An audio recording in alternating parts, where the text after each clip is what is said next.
What is happening, ladies and gentlemen? What's Welcome up? to the Optimized Drone FPV live stream. Mr. Spats Yep, here, yep. Pool's here. What's going on, fellas? Oh Stat man, and Pool. Pool was first, and Pool just saved my ass with he had a spare Insta360 Go laying around that he and I are trading for now. So, dude, Jeff Pool, nice. thank you for that. And he also donated a couple of awesome little giveaway items for the next couple of episodes. So, guys, tonight we might have a big prop giveaway or something. So we'll see. It's going to be a mixer pack of props because I think there's some like Gem fans, some T motors. He said they're all 5143, I believe. So yeah, so we're gonna have some fun. What's up, Night Train? What's up, Brian? What's up, Danish? What's up, Shelby? Sinister, how you doing, Jim?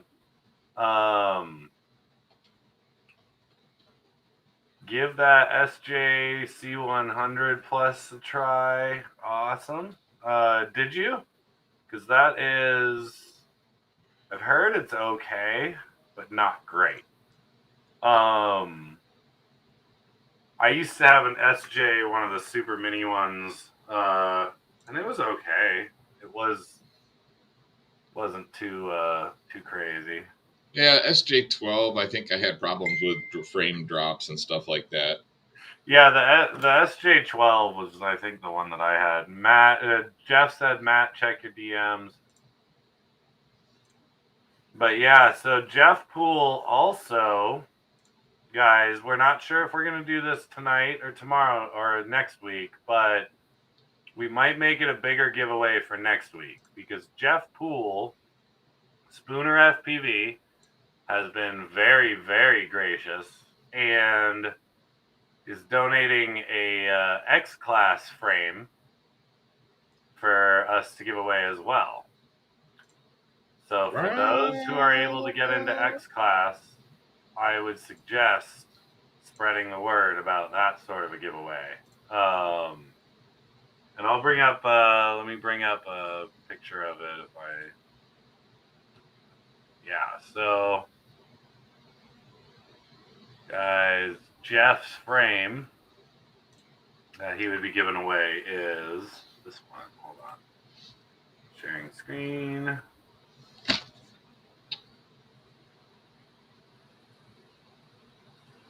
Here, Matt, pull that up. I have a bunch of new toys this week. I went a little. So, guys, this is the frame that Jeff will be donating for the giveaway. So, Is that a TBS Source X?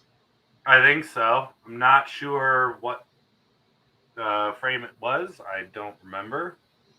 But yeah, so guys, definitely keep your eyes on the group, and we're gonna give this away mainly because Jeff is such a it's a Carolina XC. That's what it is. Thank you, Jeff. I remember you did tell me that, but I forgot. Carolina XC frame. So definitely keep your eyes on the group, guys, for announcements about that. What's up, Travis? How you doing? And guys, we hit 400 subscribers on YouTube. So What? yeah. Wow, I wasn't even paying attention to that. Yeah. Right at 400. Right? So I need at least 2 of you to unsubscribe so that we don't have 4. No.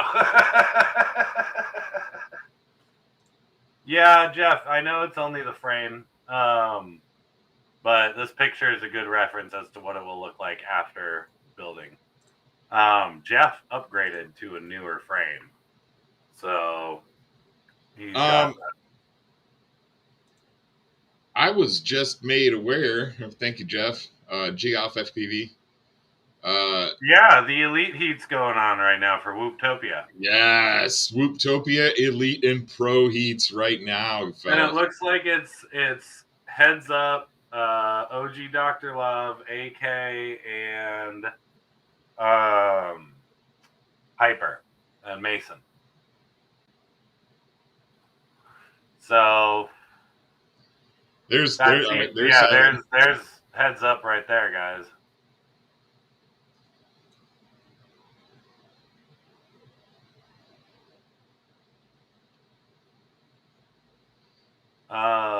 So yeah, let's see. God, that's a course and a half. Yeah, I'll switch back to the big screen when we get when it start racing.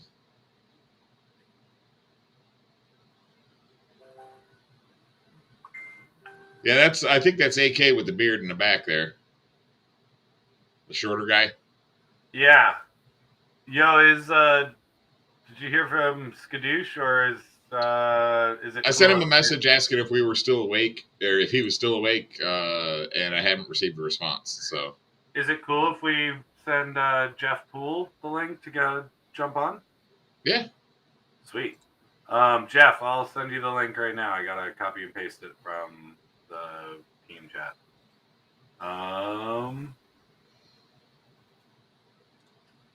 Yeah, Jeff, jump on.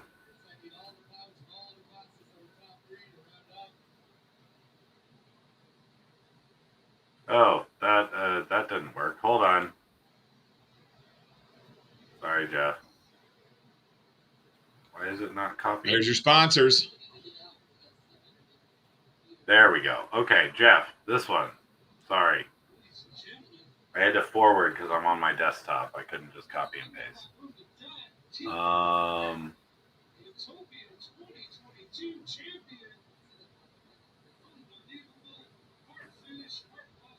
Oh, I guess we missed it. We missed the final race. So guys, we've had Jeff Grabowski there on the show. And is that Sagano next to him? Yeah, it's Dan on the left and Jeff on the right. That's what I thought. I know it's hard to tell with their COVID masks on, but hey, at least they're doing that. But yeah, Sagano, for those who don't know, Sagano runs iGal every year with his wife.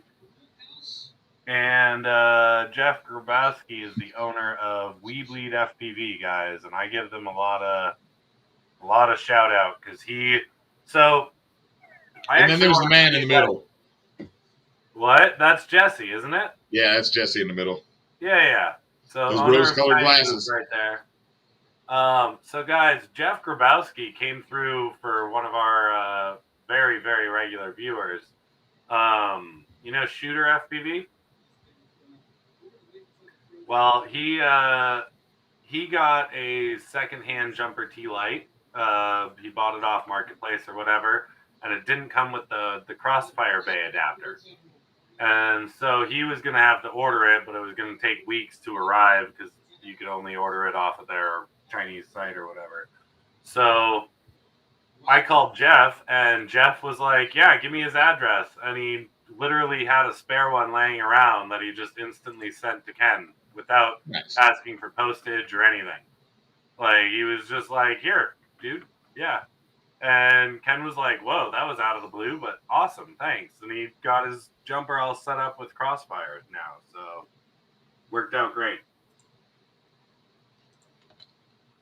But Jeff's a really stand-up dude. Like, every time I've bought anything from him, it's always been, like, shipped within that day, and he's always super awesome with, like, extra swag. He'll toss in coupons and stuff. He's ready. Matt, Jeff's in the backstage. I don't care. I said it to anybody. I didn't say we'd turn him on. There he is. What's happening, bud? What's up, boys? What's up? Oh, man. Leave me out, be in backstage the whole time. Right? Let's see. T-Dog won. Fuck. Man, I am. This has been a freaking busy week. Holy shit. I built 2 hexacopters this week. Yeah, dude, and in a rush, like one of them in a rush because of parts failures. I was like, oh shit, and oh man. So which one did you end up giving to Gil? The second one you built or the original? The new one I built. Oh damn! So that was a rush. The original. I think where I took it for hover tests, flew it around the yard and stuff, and when he came over and flew it, the first hover he did went fine. The second hover, it was just flying, and it just kind of fell out of the sky, and I was just like, "What the hell?" And I said, "Did you do that?" And he's like, "No." So we would try to take off again, and that front motor just kept twitching. I was just like, "What the fuck?" So I figured the ESC was bad because I had just replaced the motors. So rather than try to deal with swapping an ESC on that, because I'm not a fan of those FetTech motors, to be honest. Yeah. And I'll put them on a different project. They're just 1303.5 is just too small for the hex. Yeah. For what we wanted. Now, oh yeah, what Dan was talking about is there was a video shoot this week, and we still can't say too much about it, but we can tell that the Skya Hexaloop was used in the shoot. Yeah, we managed to get a pilot for an old DOP friend of mine, an old cinematographer friend of mine, and he was doing a shoot in Texas. So I called in a couple of favors from a couple of pilots, and yeah, Gil took over, and that was, oh man, the fact that we could give him the Skya to fly for that was even better because Vin had been looking at the pictures I had posted of the Skya as well, and he was like, "Damn, dude." So, yes. So the Skya was used in a professional shoot, so that was good. Yeah, once the commercials released, I think Dan said he was going to talk to the director of photography about having him come on. Yeah, I'm gonna. Vin said he'll try and work on something. That would be cool. So, yeah, I'd love to have Vin on, man. But yeah, so the shoot went fairly well. The Skya, although very nose heavy, will tote the GoPro well. Yeah, what I'm thinking is, you know how I had issues with the Skya when I did the third person view, and I had the Insta hanging off the back, and it felt super back heavy. Well, I'm thinking do that with the GoPro on the front as well. That way, get the 3PV as well as the GoPro, and possibly balance out that weight. Could do that. The other thing I was talking about was what's up, Zach? Because I am, not opposed to making revisions. I want to lengthen those 2 back arms out, so the rear motors are just as wide apart as the front motors. Yeah, should make tuning a little bit easier, but also it'll allow me to extend that back plate from where it is here, all the way back another this far, right? So that we can slide the battery further back on the arms as well. To balance it out. Yeah. And also switching to 4S 1100 mAh batteries on it instead of 3S will drop an extra 40 grams on the back. Oh, dude, I run 4S 1050 milliamp, that full send one. And it's nice. It's I nice couldn't and find. long, I had 2 G&B 3S 1100s that I couldn't find. I was a little upset about it. So he ended up using G&B 900s. Are you running the Skya on 3S? Yes. Oh wow! I've been running at 4S. Yeah, 3S. That's all it needs. 4S. Although, like I said, I will say that the 1303 motors did better on 4S than they did on 3S. But again, because I think they're a little underpowered. Yeah, and I'm running 1404 4500. So right now, I tell you what, guys, for the new Hex, I wanted some 14.0X motors. I didn't want anything higher than 14.05, simply because it draws a lot of current. And if you want to add the ducts, it won't fit. It'll stick out over the duct. Because remember, my 14. Well, I trimmed my ducts and everything fits fine now. Okay, cool. So what I ended up doing is right here. I don't know if you can see it. You can see I trimmed off a little piece of that middle duct there, and then same thing on the other side where I trimmed off. And it's only the outside part of the duct, so the inside is still smooth. That didn't get touched at all. What's up, Jack Higgins? I see you. I know you're a Facebook user. I know. We got Jack's 3D printing in the house here. What's up, man? With Geppetto, how you doing, Zach? Sorry, guys, I've been a little lax on the comments. So to explain a little better why I was so stressed. Sunday, Dan says, "Hey, can you loan Gil the your Skya, because mine's not going to make it there in time." I'm like, yeah. I was like, oh shit, because I was planning on shipping mine because it was all set up and ready to go and all that to Gil, and then except for the Crossfire, you didn't have Crossfire in it yet, right? Yeah, and I just needed to put Crossfire, and then my buddy was like, "Yeah, the shoot's on Wednesday," and I was like, "Oh, that's like 4 days. Like, I don't think shipping will get it there." It's like Wednesday this week. What? Yeah, I thought it was going to be like 2 weeks or something, but yeah. To be honest, though, I'm glad you didn't send yours. I went on Pyrodrone as soon as I found out about the shoot on Friday. I went on Pyrodrone and I ordered motors. Yeah. Because that was the only thing that I needed for a build. Well, technically, I didn't need them for a build because I'm making another Skya Whoop right now. This one has Apex 1207 motors on it. Yeah. But again, I didn't have enough 14X motors here. What I ended up going with after looking at all the different options, let me pull them up real quick.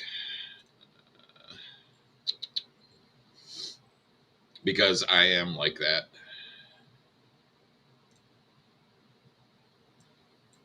So what I went to, I do a lot of my shopping at Pyrodrome. Y'all know that. I don't keep that a secret. They've always been real good to me. RDQ hasn't been bad to me, either. But I don't know why I just always go to. I've met Serge in person. I've met Andy in person. They're both awesome people. But I ended up going with let me swap over. So I ended up going with the Axis Flying. I'll put myself up on my big screen there. I ended up going with the Axis Flying AF 144, 1404 4500 kV motors. I tell you what, guys, I was really impressed with the motors. The last set of motors that I had, the 1303s, my opinion was the wire was a little small gauge wise. These AF they came with red and black wires. So the middle wire was red, so it was easy to keep track of where the middle wire was. I think it looks kind of good. Like, I don't know if you can see them. Well, you probably can't see them through the whoops, but the way I had everything all set up. But they fly really nice. I'm going to get a couple more sets of these. I'm going to build myself another Nemesis Micro. Vitrify building an OG. What's that? Vitrify says he needs to save up for another Cadex unit, then the OG Nemesis will be complete. Nice. I tell you, make sure you get that. I think that one you need the 8-centimeter cable. Vitrify, you can get that run cam link. I heard it's pretty decent, and it's like $50 cheaper. Yeah, he's been going through air units and Cadex for a little while now. Yep. Vitrify. I have your FPV as fuck prize, or sorry, your FPV builders prize from the 12 Days of Christmas giveaway.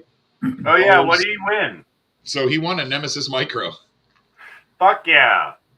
So I'm sending him a Nemesis Micro. He's getting Chaos Purple prints because he said surprise him with the print colors. So he's getting Chaos Purple. Nice. And I sent him the 25 mil version because I know he flies digital. Yeah. So he has the Cadex adapter plate in there and stuff. And then Julio Rodriguez from Houston won an Asp Racer frame. Nice. I love the Asp Racers. Yep. So he's got an Asp Racer frame, and then I gave him I think he wanted blue for the colors. So that's pretty awesome. Mr. Tim Larson, aka Danish Stallion, friend of the stream and Optimized Drone Team Pilot. He won Shelby's contest. Oh, he did, didn't he? He won Shelby's freestyle contest. So I owe him a Nemesis build. And rather just build him with what I've got, I'm going to tell him what I have here, and then I'm going to give him the option to do it. I'm probably not going to build the whole thing for him because I know he flies digital as well. I think what I'm going to end up doing is giving him all the parts and letting him put it together. Because if I put it together, I can't fly it, I can't hover it, I can't do anything. Is it a full or a micro? What do you mean? It's the 3-inch, right? Yeah, it's the 3-inch HD Nemesis. Yeah. So, yep. He won the Rippies Award last night too. Danish, that's awesome. Nice. So yeah, I'm gonna give it Danish and get him some motors. Like I've got 1404s here, but they're the Emax Eco 1404s. I'll talk to Danish about it, get it worked out with what he wants. I don't want to just build something out of the garage, and it's gonna have to be able to tote the Vista, so it's probably gonna have to have 14X motors on it. Well, at least for him to be comfortable with his flying style. Yeah. Oh yeah. So, but yeah. So anyway, so I ordered motors from Pyro on Friday. They arrived on Monday. I also ordered. Now, if you guys haven't seen these, I've actually been getting good reviews or hearing good reviews about these cameras, and I wanted something light. I wanted a GoPro, naked GoPro, but fuck, they're expensive. And I'm not willing to sacrifice my brand new Hero 9 to go to turn it naked. So I got one of the SMO 4K nakeds for $299, I think it was. Comes with ND filter. It comes with a UV filter and an ND16 filter. Nice. And then it runs. It's got a power cord in the side. You plug that into. I'm gonna have a balanced lead adapter. You plug that into a balanced lead, and it runs off battery power. Danish also apparently won a Rippies Award. Yeah, that's what I said that. Yeah, that's awesome. But yeah, so I've got an SMO 4K. I've been hearing really good reviews about the update they did with their Hyper Smooth feature. So I wanted to give that a try. So I ordered one. And then I also made So for you Skya owners, this is the Hero 9 mount Yep. for the Skya. And the Hero 7 mount's awesome. The Hero 7 mount, Gil said he, I think it was Gil. Yeah. Yeah. The first day of shooting, Gil said that it fell down from the front end. Yeah, it puts a lot of weight on the front, and I got lucky. Like, I had the same issue, but my battery was a bigger 4S hanging off the back a little bit more, so it was a little bit like it was flyable. Like, so yeah, Dana says he's been loving the peanut. Yeah. I have a peanut here. I haven't put it on anything yet. I'm still using my Insta360 Go. But I need to print out the bigger mounts for my Nemesis anyway. I just hadn't wanted to go back and wire it into anything yet. What's up, Private Island? So, Jeff Poole, what have you been up to, man? Not much, just flying. Flying airplanes, actually, not a lot of drones. I was just looking into getting one of them 4K cameras, Matt, and maybe possibly one of the peanuts. But yeah, I've got like I said, I've got the peanut. This was this will shoot 4K and some change. That's what I heard. Let me see here.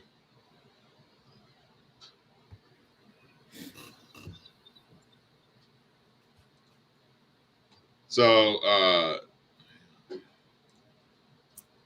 I really need to set up my freaking my Stream Deck. You've been saying that for almost a year. Dude, I know I bought it almost a year ago. I know. Every stream, it's like, man, this would be so much easier if I set up my Stream Deck. So yeah, 30 grams, guys, for this. Hey. Oh, Nick. Stop whining. So 30 grams, which is like 10 grams more than the freaking than the Insta360. I think the Caddx is a little bit lighter, just because I don't know if it has a battery under, but anyway, so it'll do 4K 30, 2.7K 60. So, but yeah, it's in 1080. It'll shoot up to 200 frames per second. Nice. Yeah. So, and it outputs MP4. So you don't need the Insta adapter like you need with the Caddx Peanut. It actually outputs a straight up MP4 that you can take that file and fiddle with right there. Whereas the Caddx Peanut, you have to load it to your phone.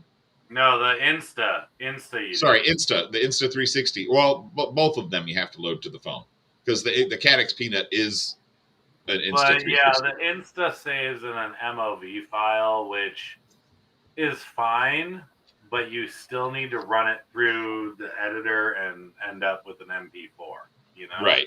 So basically, what you have to do with the Peanut or the Insta is you load it to your phone. Most of the Insta360 Go cams come with a plug on the bottom. I just had mine out. I don't know where it went. I just packed cans. So yeah, you just pull there's a little rubber seat on the bottom, and you just kind of plug it into your iPhone or whatever. You don't need to do that. It does have their flow state stabilization. It does have the ability to do wide angle shots. Again, it's powered by either by your flight controller or by your battery. It's got a built-in battery regulator for up to 6S. All right. So I made a mount for that, and it's a super simple small mount. So the mount for that is it's literally just this. Is Shelby still in here? Shelby is still in here, buddy. And it mounts to the to the back What's of up, the Blizzard? How you doing? Okay. So, but yeah, that and man. So yeah, after all the stress with that, I'm glad I ordered motors from Pyro on Friday, because when we found out on Monday that the something was wrong with my Skya, it just didn't want to fly. The front motor was going wonky. I started building that right away. Had it ready for him the next. So I did a flash overnight build on that. Had it ready for him next morning. Actually made him panic a little bit because I told him it wasn't quite ready. Yeah. So he called me at noon and he's like, hey man, can I stop by and pick up that? And I was like, shit, I knew I was supposed to work on something this morning. Sorry, man, my head just been, and he just kind of didn't reply. And it was just like, so after work it'd be better then. And I was just like, I'm just messing with you, man. I sent him a picture of it all done. And I was like, it's done. It's hover tested. I've done, I put the props on it. I've flown around a little bit. The video's working. Smart audio's working. Everything's working fine. So, so yeah, that was a little stressful beginning to the week, but he was able to do the shoot on Wednesday. I actually had to go back and shoot a couple of shots on Thursday morning because they had some issues with the camera. Yeah. But all in all, they said they were happy with the work. Gil was happy with it. He's actually going to, he wants to use that for some of his other shoots too, because now he's happy that he can talk about, he can reference proximity work. And now he has a quad that will do actual proximity work. So I'm going to be probably working a little bit more with Gil on a few cinematography type rigs. So he's going to, he wants something that'll tow to red. Yeah. So I'm have a few ideas. That So we'll see what I just got in touch with somebody. First off, to continue on the chat about the shoot, Vin, the cinematographer, sent me a message right after that first day saying, dude, that went pretty great. Like, so he was very pleased with it. Second, I got in touch with a local fella that does a lot more of the GPS guided wings sort of thing. Yep. And like long range wings. And he and I were talking a lot about the stuff, and he ended up buying one of my 6-inch rigs, that hybrid, the Aero 7 that I was selling. And he asked me to build his, he's doing a big, I think it's a 7 or 8-inch X8 as a heavy lift to do guided lifts of like ladders onto cargo ships sort of thing. Nice. So I thought that was pretty cool. I was like, I'd love to help out with that. So I get to play with that. But he also hooked me up with somebody who wanted to buy my cinematography hexacopter. Oh, so, very nice. Yeah, so I had a win-win with that one, and halfway through talking to him, right before he sent his buddy over to pick up all the stuff, he was like, by the way, I cut carbon. And so I had him cut new plates for the Chronos. Yes, I know. I saw. Yeah, and so that build is coming up, guys. So I'm going to be building up that X-Class. And, dude, I tried. I put the motors in, the new plates, and they fit like a glove. Like, it was perfect. I was like, this is great. Yeah, so part of the problem Dan was having with the Chronos was that I had custom X-Class motors made that I gave to Dan. Yes. Because they were custom made for me back when X-Class was first starting to become big. The whole pattern isn't exactly the same as what T-Motor and everybody is using now. T-Motor was using, I believe, a 20 or 21 millimeter They were by using 21 21, millimeter and I think, thread. yeah, and I think Yours ours was was 19. 18. 18? Yeah, because when I had a when I measured it center to center, I measured 18 by 18, and I had him cut to that spec, and it fit perfect. Sweet. Nice. So, and he also, another thing that was kind of an issue with the original plates was they didn't have the center hole for the motor mount to access the screw to remove the bell. Yeah, but I mean, X-Class motors, you almost have to take the arm apart to access the bell anyway. Well, but see, that's the thing. With this one, all you have to do is take that little plate off. Yeah. And so I was like, they are 4 holes on a diameter. Yes, I know, but 18 by 18, like 18 square. millimeters across. Yeah, it was 25 diagonal, 25 millimeters diagonal, 18 across by 18 lengthwise. But yeah, so it fit perfectly. It's got the center hole now. It's now 2.5 mil carbon rather than 2. So that's a little bit sturdier at least. And all I have to do is trim down the TPU underneath to fit the wider and narrower screw pattern. And when I did that for the first one to mount it, literally left it with 0.5 millimeter of space between it crushing the carbon arm and it being perfect. And I was like, this is awesome. This is amazing. 0.5 millimeter. That's all it needed.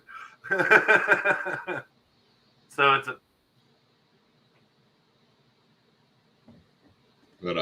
yeah, and then so Gil wants to he said he's going to use this.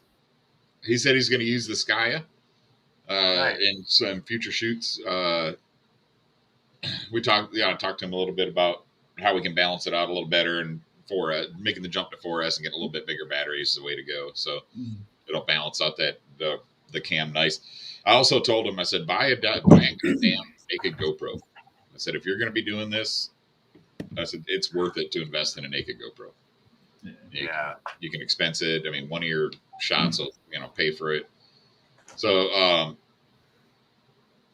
but yeah, I'm kind of happy about that. So I'm going to work with him on some stuff. He's going to be renting cinematography stuff, vehicles from me if he needs them, instead of building them himself.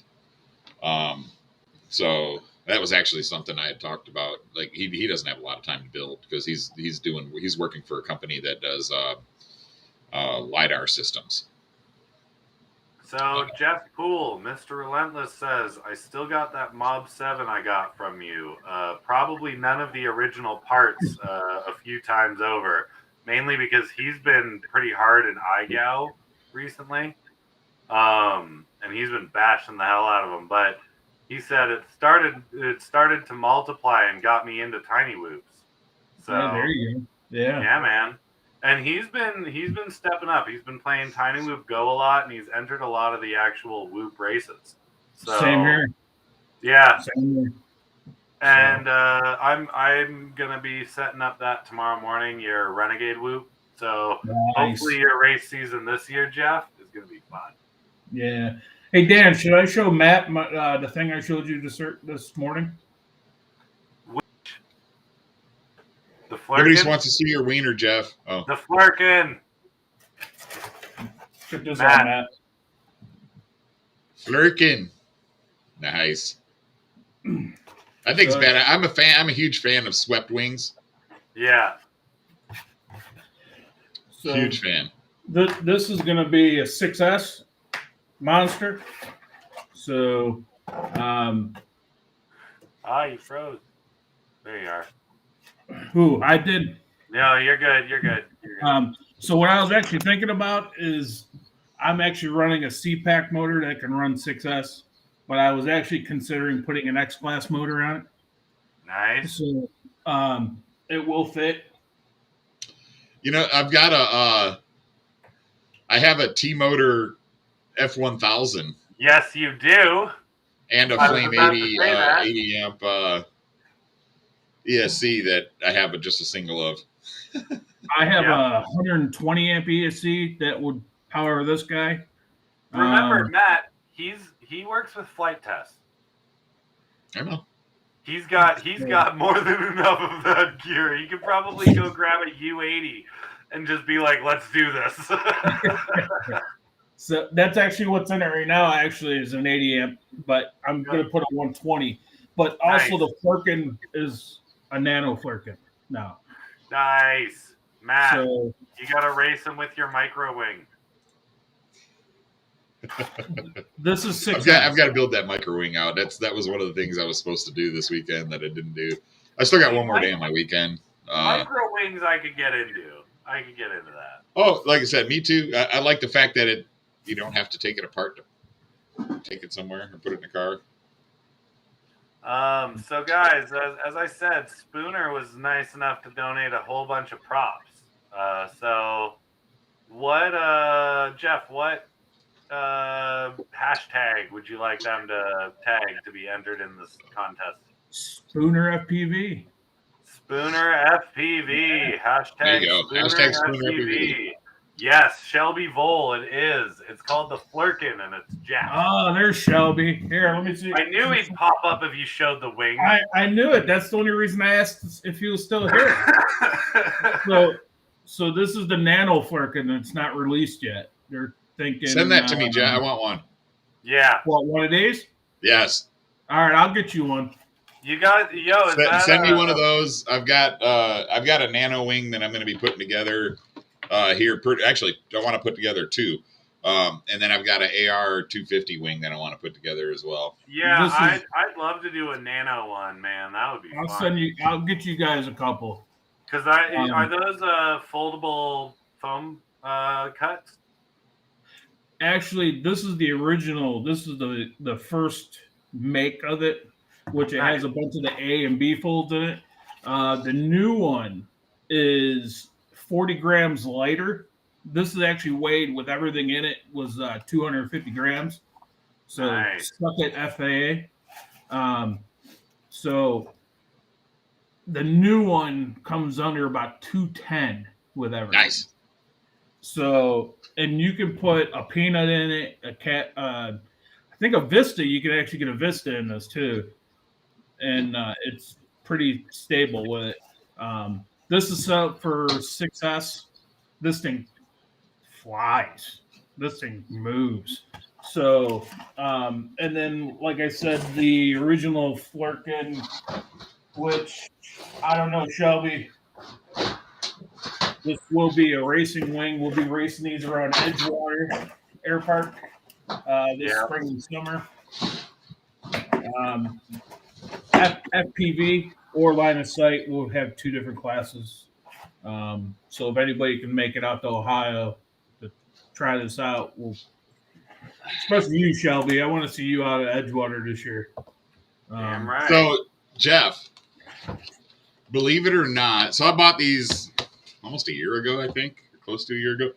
So the story behind this, Casey Paw, Kenneth Paw, yep, big wing guy. He came across these little kits that had a little whoop that in the whoop, it came with a car frame that you could snap it into. It came with a wing frame, and you could fly it separately as a whoop. He was going to turn, so he took one of those and modified it. Actually, I'll show it to you. He sent it to me. He wanted me to build a canopy for it, but I couldn't get the contours. Hey guys, remember hashtag Spooner FPV if you want in this giveaway. He cut it all the way through. And he pasted his aileron, he got little wooden ailerons on it and stuff. Nice. So, but this is it's a wing, right? So, it was a lot of work for me to design this part of the canopy because of the shape of it and stuff, and I would have had to do motor mounts and all that. Just for shits and grins, I was looking around on AliExpress. I rarely ever go there. The only thing I've ever bought from, or I really buy from Banggood or AliExpress, are these freaking whoop ducks, because I can't find them anywhere else. Yeah, but you got to So anyway, wait like so I came 3 across months for this. This box contains 2 wings.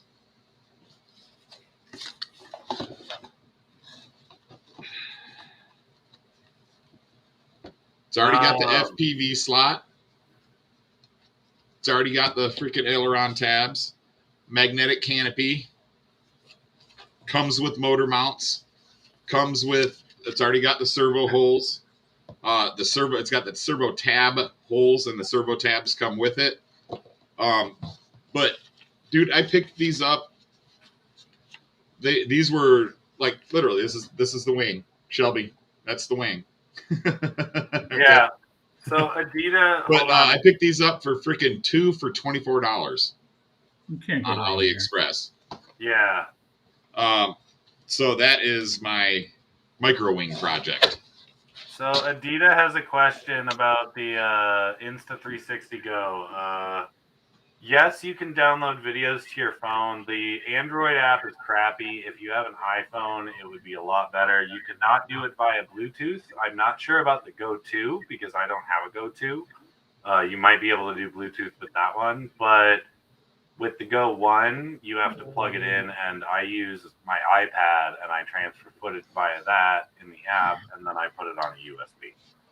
So hopefully that answers your question. The 2-inch HD Alpha will probably carry it no problem. I fly it around with a 2S, like 75 mil loop sometimes, so it's usually fine. Relentless, the props are Spooners donated a bunch of 5143s, I think. Yes. And we're going to be giving away, I don't know, 5 to 10 sets. Fuck if I know. I don't care. I'm sending you a whole bunch. Exactly. He sent me a picture of a giant box full of props, and he's like, "It's on the way. Do some giveaways." I was like, "Hell yeah!" Dog, calm down. Let's see. No, I'm not throwing that. There's Danish. All right. Let me put him on the. By the way, I'll get your. In case you guys haven't noticed, past couple of episodes, I've been wearing my Gank Multi-Rotors hoodies. Yep. Fucking super comfy. This has been my winter jacket so far this year for Texas. Of course, it hasn't dropped much below 40, so. It's like 16 degrees here in Pittsburgh, and it's already snowed like 6.5 inches. So, well, I got lucky. I'm in that little gateway of nexus of no weather. Everybody else is under this huge storm watch, even like an hour in either direction of me. But my little area, we got a slight dusting of snow and a little bit of rain. Like, yeah, when I lived in Virginia, cool. I was in Northern Virginia in the Shenandoah Mountains, so we used to get dumped on. Oh yeah, and like I'm right over by the water, so it's like it doesn't matter. Well, Chesapeake Bay will warm up the air enough that it kind of slows it down. Oh yeah. So yeah, so aren't you up in Montana though, Royal? Yeah, you're gonna be dealing. Royal. I did search and rescue training in Montana and Wyoming area, and yeah, that was ridiculously cold sometimes. Is it just me, or does Jeff's room look a little smoky? That's why we call it the hot box. So yeah, this little wing here that's gonna get like a Matt. I'll be right back. I just gotta grab something from the garage. Little wing is gonna get like a 1404 motor. I'm gonna use the stabilized flight controller out of my Dart just because it's got it's the smallest flight controller I have for it right now. It's already hooked up. I've got the 30 amp ESC is going to be way more than what I need for that thing. So I'm just going to use my Dart internals on one of them and swap the motor out because my Dart's got like a 2205 motor or something silly like that on it. But yeah, I'll be dipping into that a little bit. I've got the AR 250 wing. I've got to talk to some wing people about what motor I should use on that. Actually, I've got a motor for it. I just want to see if it's adequate. How big is it? I'd have to pull it out of the box and take a peek at it. It's a bigger one. It's like a 25 something maybe.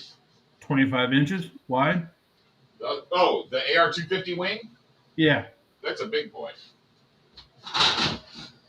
So I traded. So I got this at West Coast Throwdown on a trade. Some guy came up. I set up a FPV kind of swap meet thing. But the motor on it it's a Sunny Sky 2216-7, 1400 kV. So it's a 6S boy. Yeah. But here's the actual body. And then the wing itself. So this is gonna be a big that's almost like the ready-made RC wing.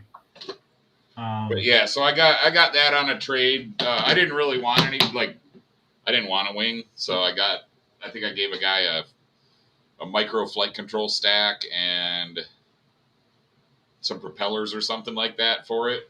But it came with the motor, came with the ESC, came with the Brain FPV 20x20 with the Brain FPV wing board. So that Sunny Sky motor would be fine in it. Be what? That Sunny Sky motor would be fine with it. Yeah, that's what I figured. It's a pretty strong motor. Flight Test has started to sell them also.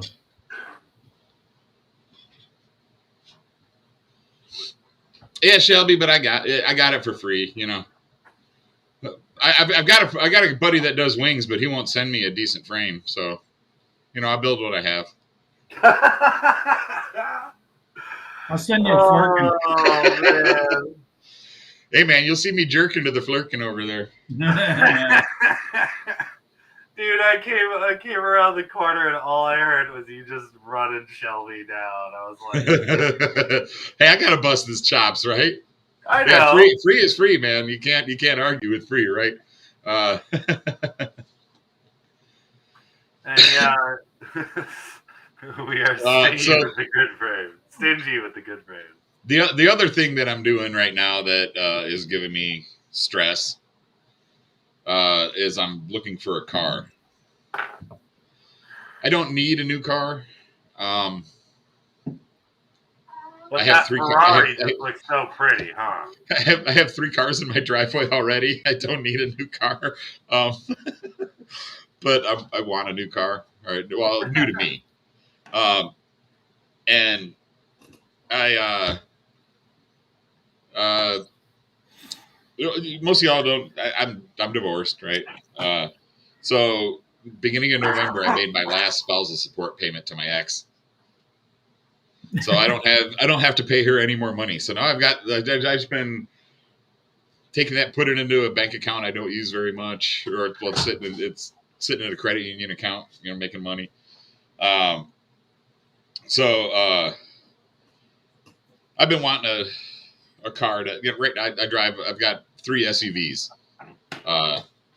So I need something that's not an SUV to drive around. A car. I was thinking about getting something for good gas mileage, but I'll wait till I move out to the country this year. I'm also trying to find property, but yeah. So I've been looking for cars. I want something sporty. I want something 4-door, just because if I ever do carry people, I want them to be able to get in the back without having to crawl in. But it's so fun. I remember back in the day crawling into the back of a Camaro. So in my tastes in cars are weird. As far as what I like, I like most cars, but I only like certain models of most cars. Yeah, yeah. I need a logo with me throwing shit over my shoulder. Yeah. That's about y'all know that's my dog. She comes up and sets shit on my lap for me to throw to her. Oh yeah. But so I was looking at for something a little sporty. I want something that's kind of something I can Volkswagen take. Rabbit. Yeah. A Volkswagen Rabbit. No. Yeah. No. Scirocco. To be honest, Volkswagen Scirocco was my first car. So I'm one of the few people that knows those cars exist. We just call it the Scirocchio. Yeah. But yeah, that was my first car. Was a 1981 Volkswagen Scirocco 5-speed. So much fun, that little car. Yeah. So, but anyway, so I've been looking. So keep hashtagging the Spooner FPV guys to fill up the wheel. Yep. Hashtag Spooner FPV if you guys want props. I'll send Mr. some Relentless too, so you can send them with the props. Mr. Relentless, I will have this year a carbon whoop frame. Nice. Carbon micro. So similar to like the mosquito frame, something like that. Yeah. So yeah, I've been looking at cars. I'm real particular. I want something that's 4-door. So I've been looking at like Audi S4 or S6s and some things like that. I've got about a 20 grand budget. So, I like the Subarus, but they're a little expensive, and I'm a bigger fella, so I'd have to sit in a Crosstech to see how comfortable they are. Zach, I know the Imprezas. If I get in a WRX because the seat bolsters push on my fat. Yeah. I could definitely drive it. It's just not something I would want to take on a long. So the Crosstrek, I had my own experience with the Crosstrek. I'm a big dude too, and when my Toyota Rally Matrix thing broke down, I finally was like, all right, I'm gonna look for a truck or a car or whatever. And I had, due to being a medic, I had a discount with Subaru, so I could get like $3,500 off of a brand new Subaru, which was awesome. So I looked at everything in their lot, and this was the year that the Crosstrek came out. And it was a great little vehicle. It wasn't what I needed, and it was very small to fit into. And when I went through the entire Subaru lineup and just didn't like anything, ended up buying my Nissan Xterra from the same lot because somebody had traded it in for a Subaru. I was like, awesome. So I did not like the Crosstrek or how it drove. I don't know. I don't know what it was about it. It just bugged me. I drive a Toyota Scion, a 4-door Scion. And that airplane I showed you today, Dan, it's 7.5 foot tall. And I can get it in my car. I designed the plane around my car. Yeah, my old Toyota Matrix was like that. It was a big hatchback version, and it just fit anything. Like, it was amazing. Yeah. The tail of the airplane actually goes in between my front seats and touches my dashboard. Nice. And I got like an inch from the prop spinner to my hatch on the back. So. Isn't Zach Carrizales Ostrich Air?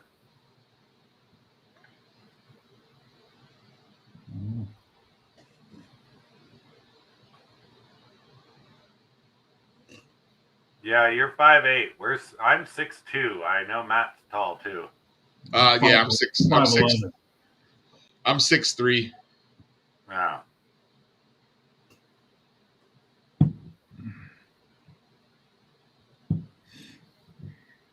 But yeah, so I've been trying to figure out what kind of car I want to get, and it's getting stressful. So I don't like. I really wish GM hadn't killed off Pontiac. What car does Shaq drive again? Probably a Miata or something. Fuck. He wears it as a shoe. Yeah, he's got one for each. He's got two convertibles, one for each foot. Wears them around like roller skates. Yeah, he uses Mini Coopers.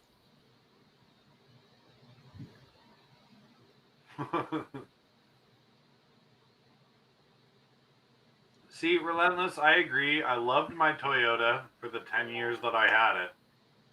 But I'm stuck on my Nissan, man. I love my fucking Xterra. It's the best vehicle I've ever owned. I'll tell you what, Gil has a brand new Supra. Yeah, I heard and about that thing is flipping nice. Mm-hmm. Man, it's freaking nice. But Gil's always been a sporty car driver. He's had the Civic SIs and like that. Rick James. So Zach Carrizales might not be Ostrich FPV, but he is behind the newbie drone Flow Motors. Get a miniman. No. So I actually have a couple of cars that I've been kind of eyeballing. One of them in particular because it's something that I've wanted since they first came out.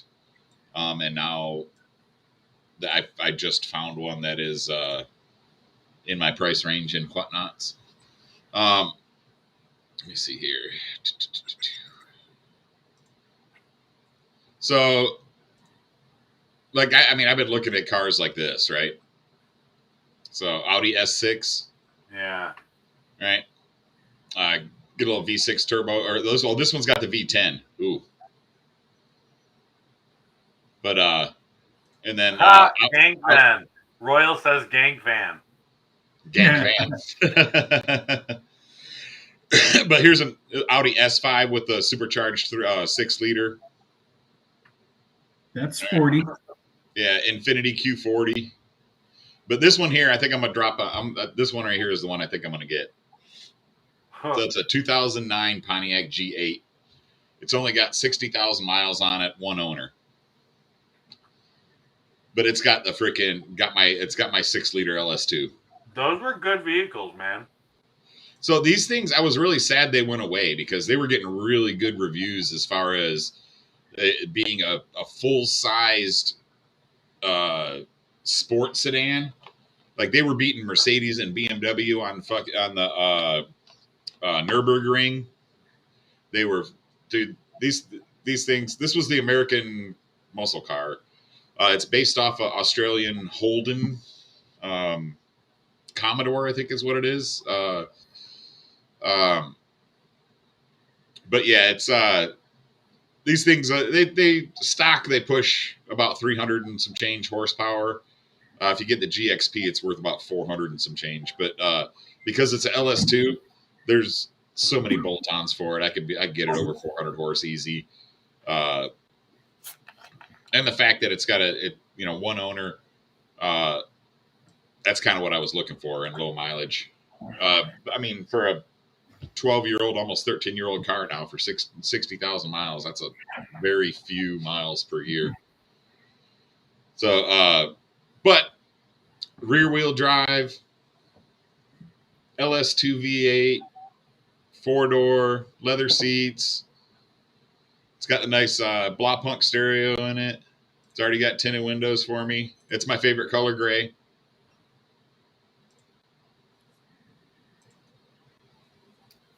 But yeah, I think that's what I'm going to end up getting. I don't drive. I don't need all-wheel drive because I don't live in Michigan anymore.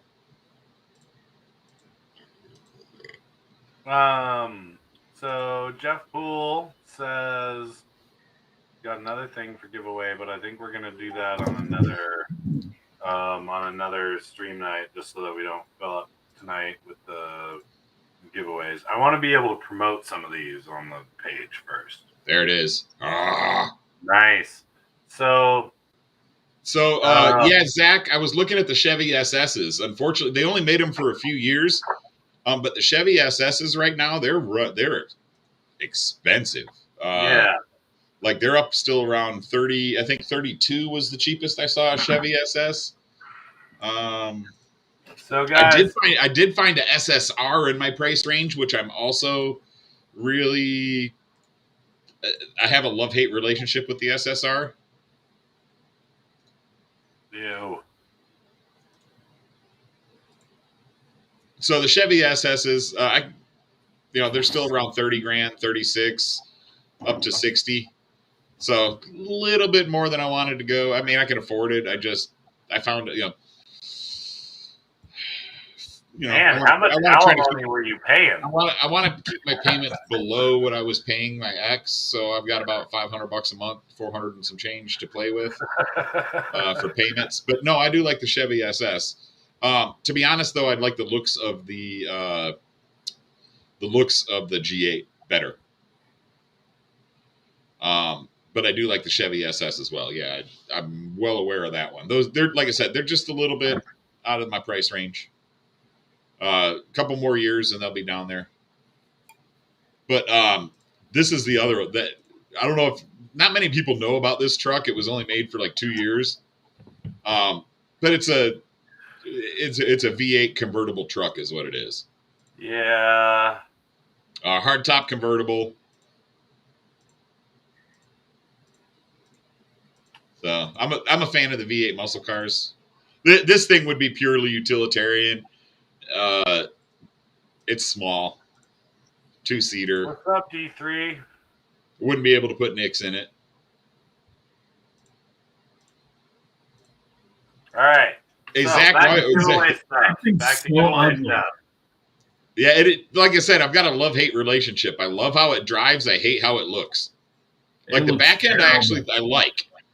Like the way it looks from this corner, I like that with the wide body and the tucked out front wheels. The front though, God, I can't get over that. Vegeta, thank you. Royal thinks it's ugly too. I think that's one of the most hideous vehicles ever. Like I said, I hate how the front looks. It's like the PT Cruiser, man. I fucking hate that thing. I really do hate how the front looks. With a Volkswagen Bug. It looks like a sawed-off hearse, man. Like it's like the fucking PT Cruiser. Like, yeah, I don't know. But back to FPV because we just lost like 5 viewers. So we're no longer a car show. And Myopic FPV, what's up? How you doing? So guys, we're at the end of this stream. We're giving away a ton of props, 5-inch props. Check out Spooner FPV on YouTube. Hit that subscribe and hashtag Spooner FPV in the chat. And Rick James is begging us to play the damn video he sent, so play it. Well, he didn't send. Did he send it to? Oh yeah, he did. Okay. Now, I'm gonna tell you all this. I really hate playing videos from Instagram and Facebook because they always. Me but too. I'm gonna do it anyway because I'm that kind of guy. It's always gross in terms of the. Well, it gives a weird screen fit, but anyway. All right, here we go. Yeah. So Ricky found a SD card, and he checked it out, and there appeared to be some decent footage on it.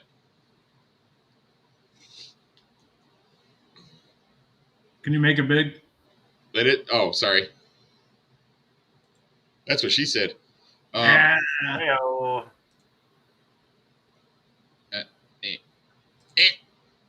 that one. There we go. So, Myopic. Yes, I agree. SS Trailblazers. I have a Saab 97X in my driveway. The only reason it's still there is because I'm gonna swap a 6-liter Trailblazer SS engine in it. It's waiting for me to get my garage. Oh, spiral dive. Nice. Very nice. Dives on the river. I like it.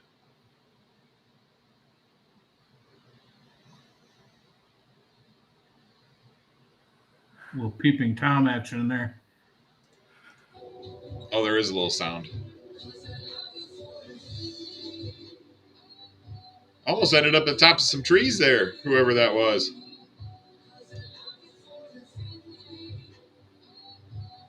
That's a cool sight right there.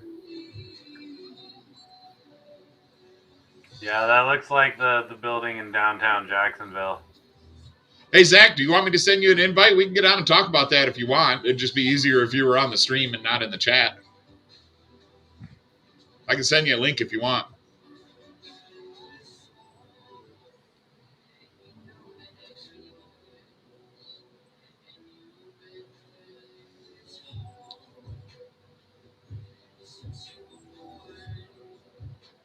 Man, I bet whoever lost this SD card was bummed that they lost it. Yeah.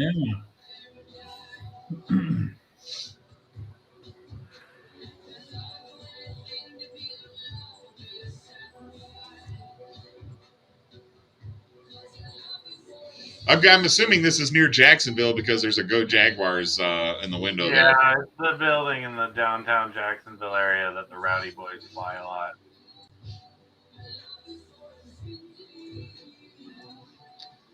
All right, Zach. Let me see here.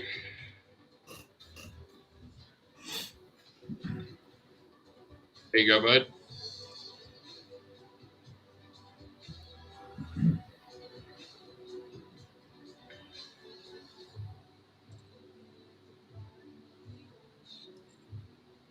It's a Nice perfect flying. twilight rip. Yeah.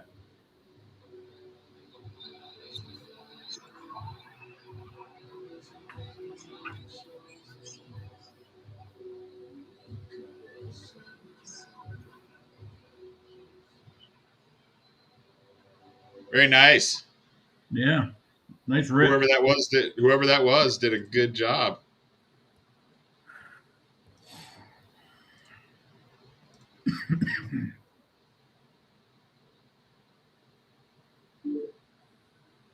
Oh, look who's here.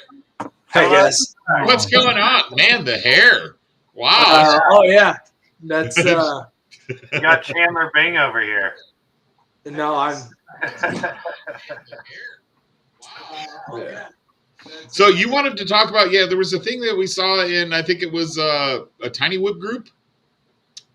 All right, one second. I just had to kill the feedback loop. Okay. The crazy stuff going on with so when you measure motors, there's functional volume and then there's volume that you can't use that needs to be there, that like the stator shafts and everything go through. I'm just like, some people really get it wrong when calculating that, and so it would actually surprise a lot of people, just like the ever so tiny difference between like for the really small ones. Talk about like the difference between 0603 and 0703. Yeah, they're like, as you get smaller, there's a decreasing, like, Diminishing return, point of diminishing returns. Exactly, point of diminishing return, simply because they just don't make the motor bases any smaller. So you end up getting like I just for fun, I was calculating, like showing people, there's a limit to how small of a bend you can make in the radii in the wire when you wind these really small motors.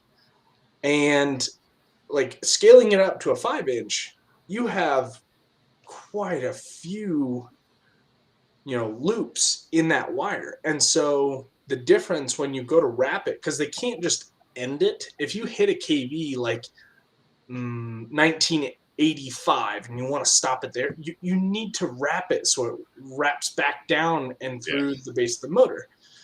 For a 5-inch, that's like a difference of maybe a % more copper in there. So the range variability in stator to stator is pretty low. But for the little guys, it's massive to go like another quarter turn. And so when I've been saying this for a long time because I heard it from a WeChat conversation from some of the engineers that Newbie Drone work with, and they say past about 22,000 kV, it's really, really hard to control the variability because of how they wind it and the limitations. And there's just not that much room to wrap these tiny wires in. So you're limited on the volume. Yeah, I don't know if you guys have ever taken apart micro motors, but there's not a lot of copper in there. No, and that's why it's really, really hard to control. And they can do things like use smaller gauge wire, which they do. They have to in order to get the number of lines. Yeah, but like you're saying though, when you're talking about 10 winds on a motor, you got to go another half a wind to get that wire to the bottom to where you can connect it up to the other poles. That's an increase of 5%. I mean, it can be huge. Like, I actually have a diagram that I use to help explain. Like, I just screenshot and calculated the differences in volume of functional area versus area that you can't put more copper or stator in. And here I'll show my screen real quick. If you can see that. So this is 0703, 0802, and 0803. And just so you guys can. And this is signifying stator volume. Yeah. Okay. And so what you see here is like functional volume for the red, and then the winding volume is the blue. And I'll just get rid of these so you kind of see what I have underneath. That's what I calculated. And these are actually like this particular one was from a Newbie Drone 703, some early prototypes that I had just lying around because these stators don't change very much. And that's actually one of the limiting factors when like you're looking for manufacturers to make a motor for you. Very rarely, it's not that they aren't set up to do that. It's you can't find someone to front the punch for these laminations. This is the most expensive part in the entire motor, even with the setup for some of these tools that they use to wind them. They're super versatile. These are the most expensive parts. And if you just look at the comparison, so functional volume is the B, blue, right? R, red. Yeah. And that's the winding volume that you have really to work with between an 0802 and 0703 in order to dial in super high KV, because ultimately you want super high KV. And that's not an arguable point, because the difference in stepped Reynolds numbers being the air characterizing how air flows at velocity at certain conditions of the air. Your propellers, you want higher RPMs. We just happen to be at a fantastic point for 5-inch. That's hard to scale down to little motors like this unless you spin them really, really fast. And so you just don't have a whole lot to work with. So with that functional volume there.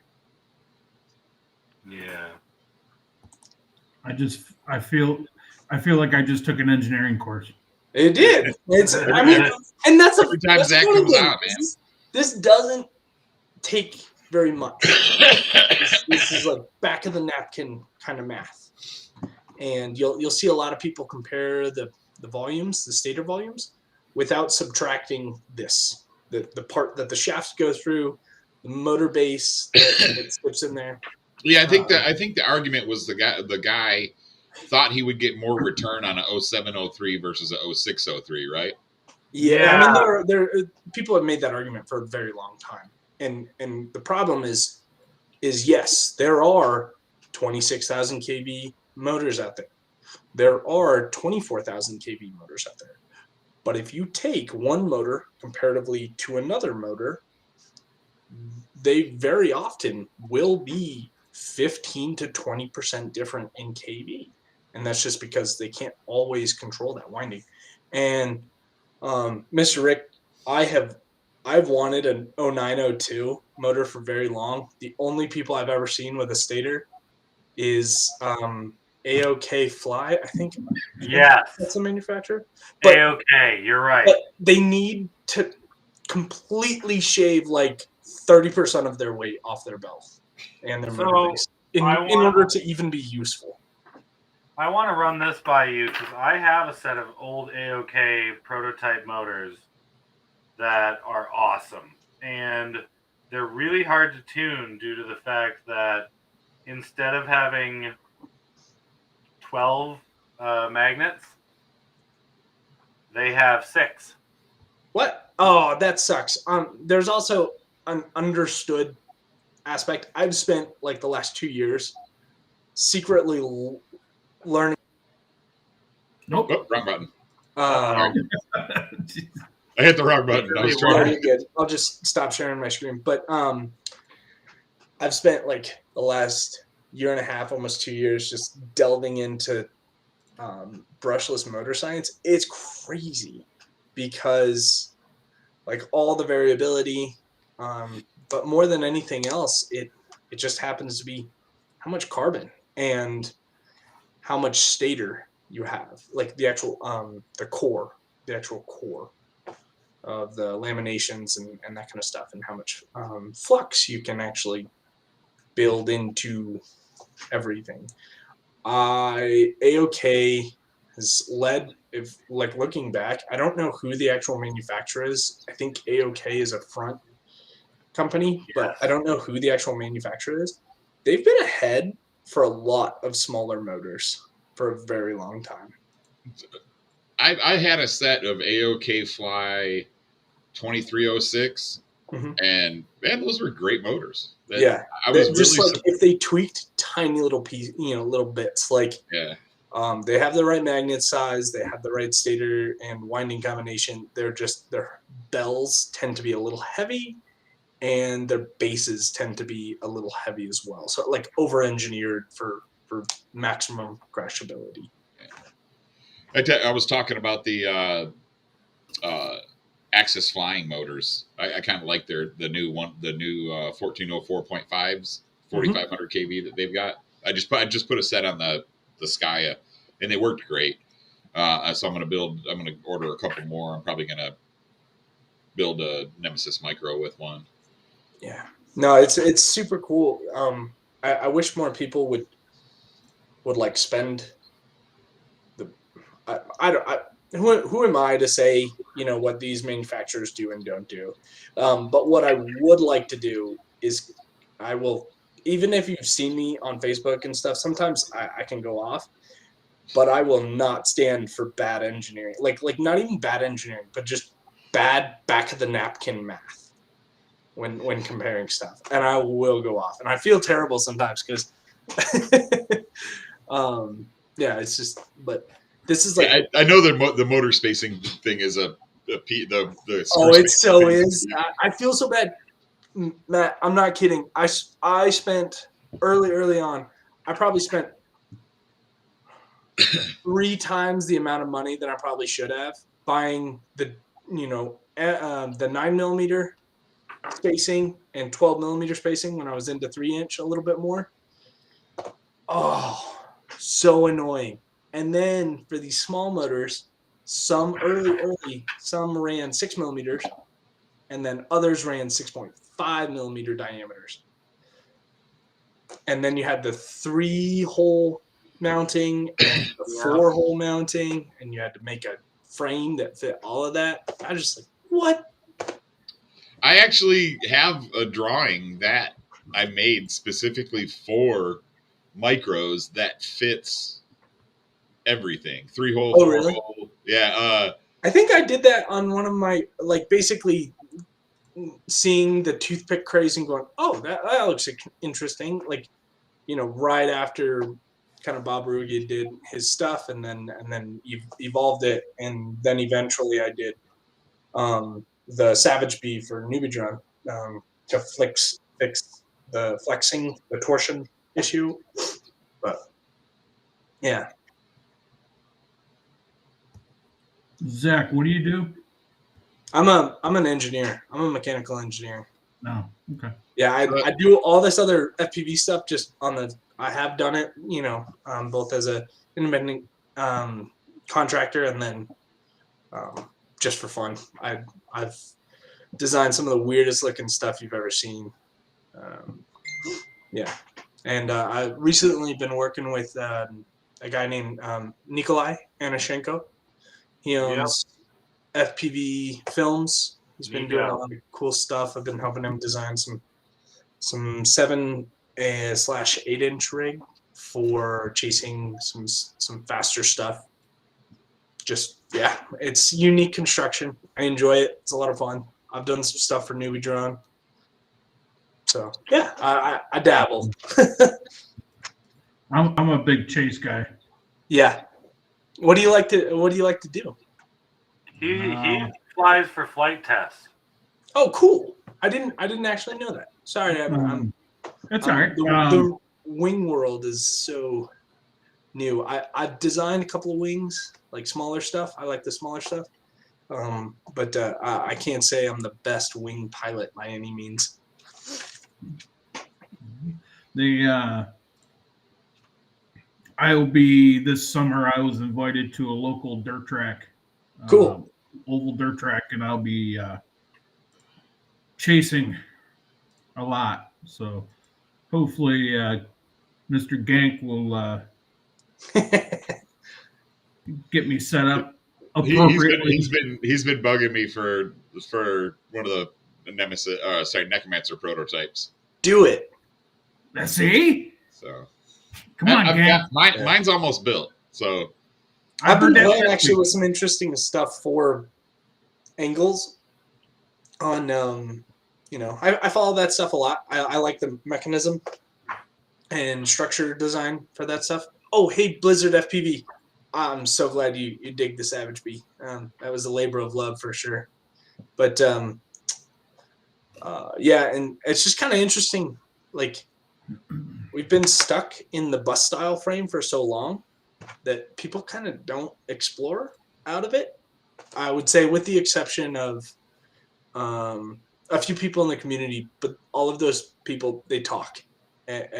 Someone I've always looked up to is like Bryce Presswitch, who's he's been an engineer for Rebel mini quads for a long time. He's had some crazy cool, interesting ideas. I know Matt's had some crazy cool ideas. We've talked for a while now, and yeah. Rick James, Gil and I talked about that this week. Making a Necromancer Octo. So yes, that's a possibility. Octos are weird, man. Octos. Yeah, they definitely are. They're just weird. This is what I came up with for the motor bolt pattern. So you got So you did 9 to 12 here, and then you've got your 3-hole here. So this is actually 3-hole 8. I had one. I thought this was the latest one, but I had one that does the 3-hole 8 and 9, and then it also does 9 by 9 or 12. Oh, that's cool. I'm not gonna lie. I wish the 3-hole pattern for motors had stuck around, like for larger stuff. It actually makes more mechanical sense for how the motor vibrates, so you can put carbon in the right places and not have vulnerabilities during crashes. Just because we always have like the least amount of. Let me see if I've got a. Blizzard FPV says, Zach, I love the Savage Bee. Yeah, so like this is what I've done with the Vivid arms. Like I just took one of them away because this was actually a cracking point. It's actually a common cracking point when you hit something really hard like this, right at the tip. And yeah, but the other problem that this creates is like the least amount of carbon is the crack point is also where our motor screws are. It's like, I don't want those to crack. I want my motor to stay on the arm. The arm can crack around it. So do people criticize you on that decision? Because I received a lot of criticism for the same thing. Yeah, I have. The original, the Mutiny, I did the same thing. And here's what I can say: you won't have a crash like I've seen that used to be ubiquitous, and now everyone's like, so many people unknowingly copied some of the what used to be like staple hyperlight frame geometry arms. So like Hey, Matt. the reason why you don't see that very much anymore is they started, so when you have a fourth arm, they started to drop this radii right here, just farther down. So there happened to be more carbon in the most likely crack point, which is like through the motor here. That's why like having a motor hole, if you can not go all the way through, I know it makes the annoying part where you have a left and right arm, but if you can do that, it greatly increases your strength of your arm tip. That's Ricky, my race arms are like that too.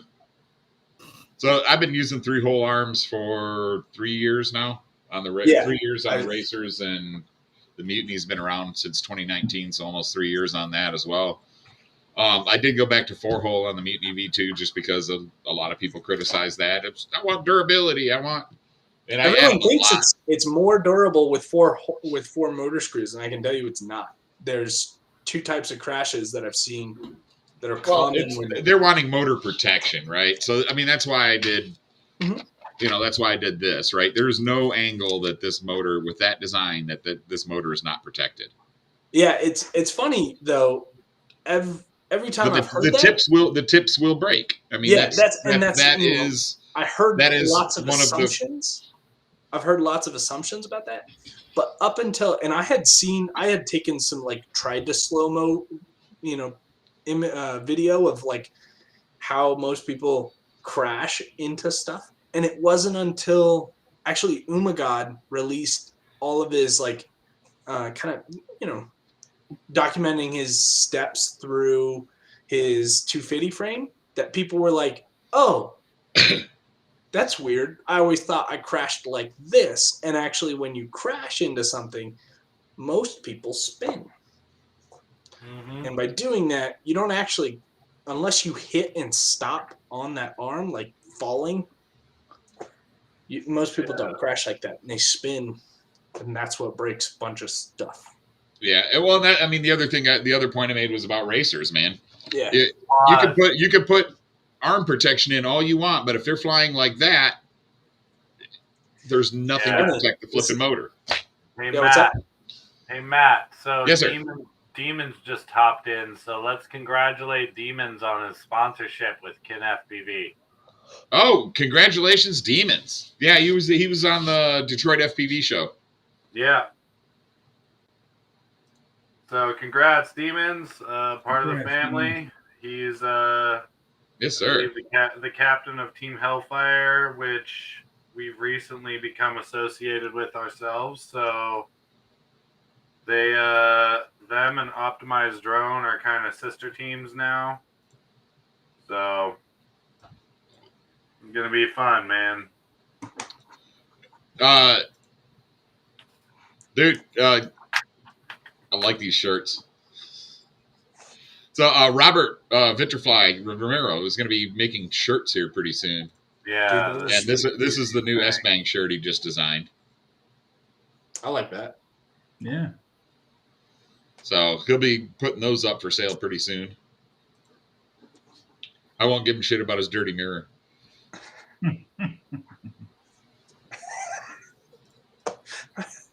Dan, what are you doing? What? What are you doing? Right You now? had your head down for the last 15 minutes. Yeah, I'm failing at doing surgery on these Insta360 goes. He's trying to repair his Insta. It's not working. Yours will be in the mail in a couple days. Oh, I know. But I was like, they were sitting here in front of me, so I just got curious to see if I could like pull all the parts from one and try it with the other one. And I was like, let's see if it works. And I turned the power on and it started getting super hot. And I was like, and pulling the battery. All right. Yeah, I was like, all right, that did not work. Okay. So apparently Insta360 Go does not want you fiddling with their unit. Actually, so question for you guys. Do you know what I'm really, really curious what the inspiration. I know you guys were talking about the Flurkin earlier, but I love that design. I'm a fan of it. I like the swept wing designs, period. Yeah, That's why I the like Ford the nano swept wing. track. I'm super curious. What can you speak to any of the engineering Yeah. behind why? It's funny because for the past year, I've been looking into. I have several designs for forward swept wings, because of what they do to the aerodynamics. But I'm super curious, why you guys have kind of launched into that forward swept wing realm. Yeah. They did it. I don't know. Do you watch Flight Test? Yeah, as much as I can. Okay. Do you did you see the Benchy episode? The new one. Oh, I haven't watched the new one. Shit, no. All right, hang on. So they made a giant foam board Benchy that they flew, Yeah. and they ended up doing a paintball battle where they were shooting at the Benchy trying to lasso balloons or something. I don't know. It was hilarious. I have an idea that I think only Flight Test can do justice with. Okay, there you go. Yeah, that looks so good. Wow. Isn't that awesome? They crashed That's it so a few good. times. It's got some paintball holes in it. It's got Apple hole. Yeah, the Apple launcher. Jesus. There was one in the front too. Yeah. The flying It Benchy. went clear through. Wow. So, That's awesome. I'm gonna have to go watch that episode now. But yeah, I'm just super curious about all of that. So it's just kind of interesting. I mean, I know at least the understanding of why some of that works, and they're more maneuverable because they're more unstable, but at the same time, you have more control at higher angles of attack. yeah, the Flurkin will high alpha pretty easy, and kind of sit there, and the stall characteristics are non-existent. It's because that's why I started exploring that, because the interesting thing about how the air gets swept, instead of sweeping towards the very tips on a swept wing, It goes towards the fuselage. It goes towards the fuselage and away from your control surfaces. And so you have full control even in high stall situations, which is really, really interesting. But you have to make sure you balance different things different ways. And anyways, your CG has to be almost perfect. Almost perfect. Yep, that's what I've heard, and that's why the early fighter jet versions were so unstable. They had to be flown fly by wire because you just couldn't put enough weight. Yeah, in the right places. Yeah, I mean the Flurkins fly great. It's a cruiser.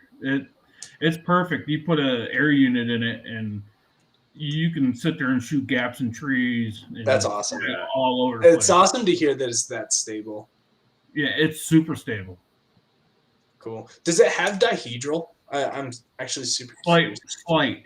Like 3 degrees, 5 degrees? What are we talking about? I think it's 3 degrees. Yeah, super slight. Yeah. So, but they actually have full aileron too. Oh, okay. So, Sweet. because there's no airflow over the ailerons from the motor.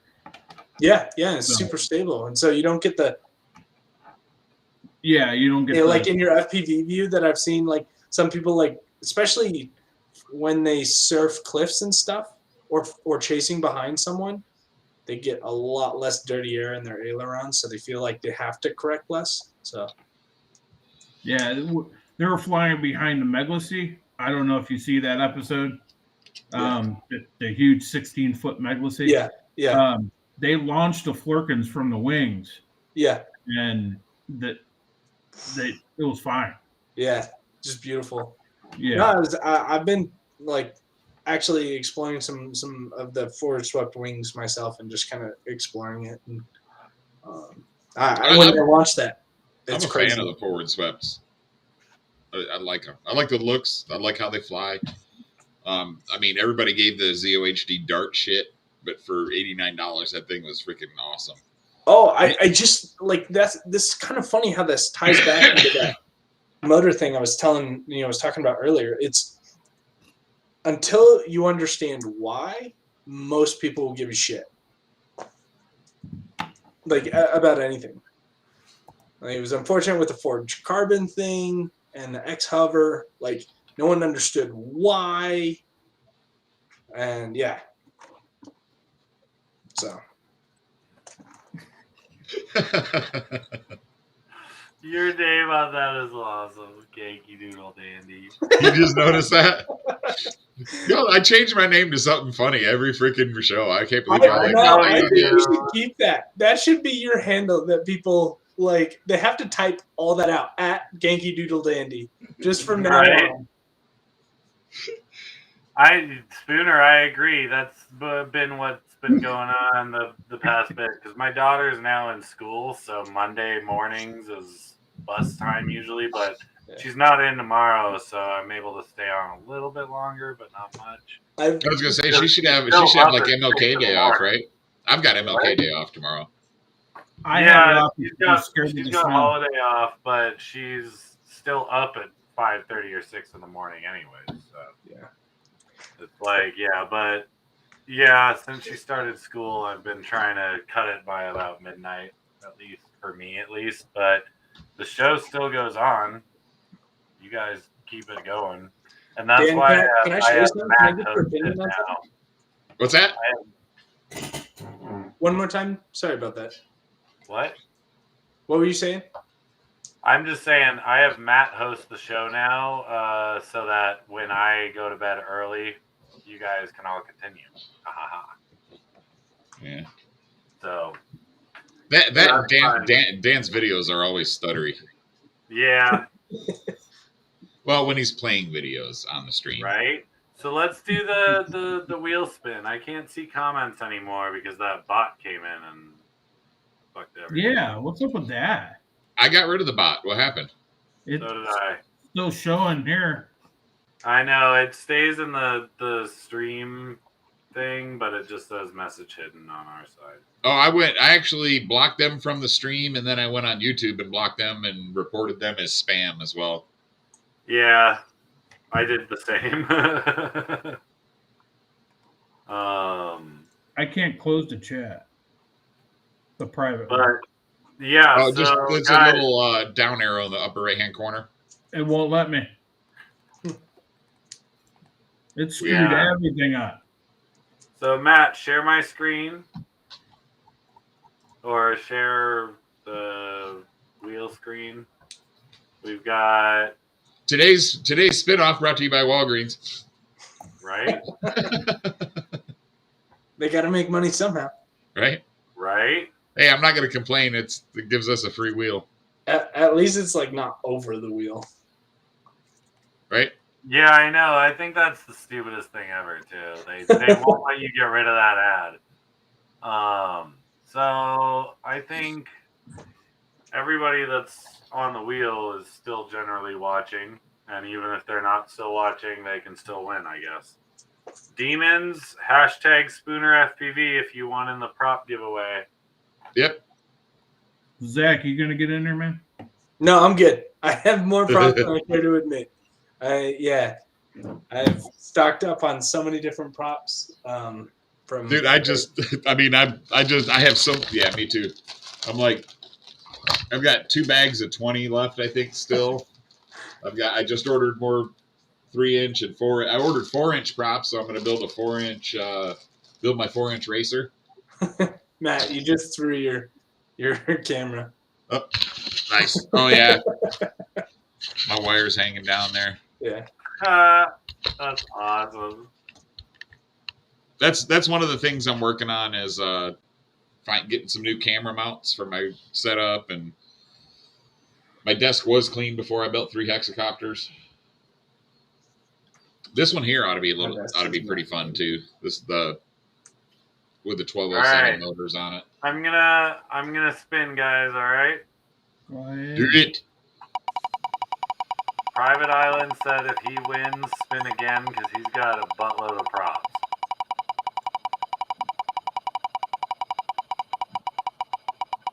Crap, did I put this on for like a minute? No, okay, it's slowed down. Okay, good. Whew. That was close. Yeah, we do know some certain people that would spin for 3 or 4 minutes. Oh my god, it was so annoying. Mr. Spat. Spat. It really was. Spat! What's up, Mr. Spat? Spat wins the props. I'll send him like 10 sets of props. Well, send them 5 and spin again. All Really? right, spending 5 and spinning again. So now let me remove Spat from the wheel.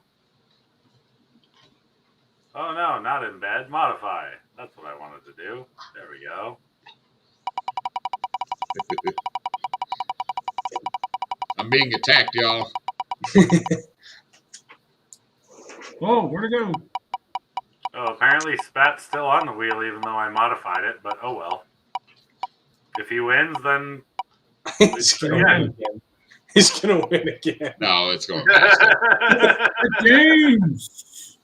Oh, Night Train. Night Train, congratulations. Nailed that one. So there's 5. How many sets did you send me, man? 35. All right. So let's do another 5. Well, go ahead.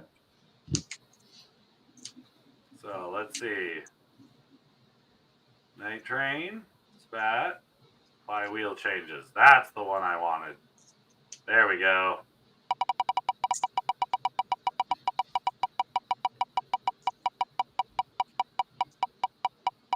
All right, who we got in here this time? So Spat, send me your address, and also Night Train, send me your address. I'll get in touch with both of you. Royal. Is it gonna be Royal? Royal. It's gonna be Royal. Royal, you just won 5 sets of props, buddy. All right. Congratulations. Yeah, let's do one more. There's only 4 people left on here. Why not? Ooh, one's Private Island, and he says he doesn't even want props anyways. So take it out. We're going to do 3 people. This is a 1 in 3 chance you guys are going to win. Rick James, Relentless, and Danish. My dog's getting mad at me because I'm not throwing shit for her. Well, I'm getting mad at you because you're not throwing shit for her either. Hey, come here. Right here. Get over here. No. Danish. Danish Stallion. He could use some props. He can always use some props. That guy's breaking props left, right, and center. Fortunately, he hasn't been breaking my frame. Right? I can't break your frame. He got the skinny arm version too, so I was expecting him to have some problems. Speaking of frames, Can I get your guys' opinion on a frame I've been playing with? Absolutely. It's odd. Only if you're sending me one. Yeah. Well, just- when I cut it, I'll let you know. Yeah. No, you Sweet. guys can see this. I'm going to share my screen. So this is weird.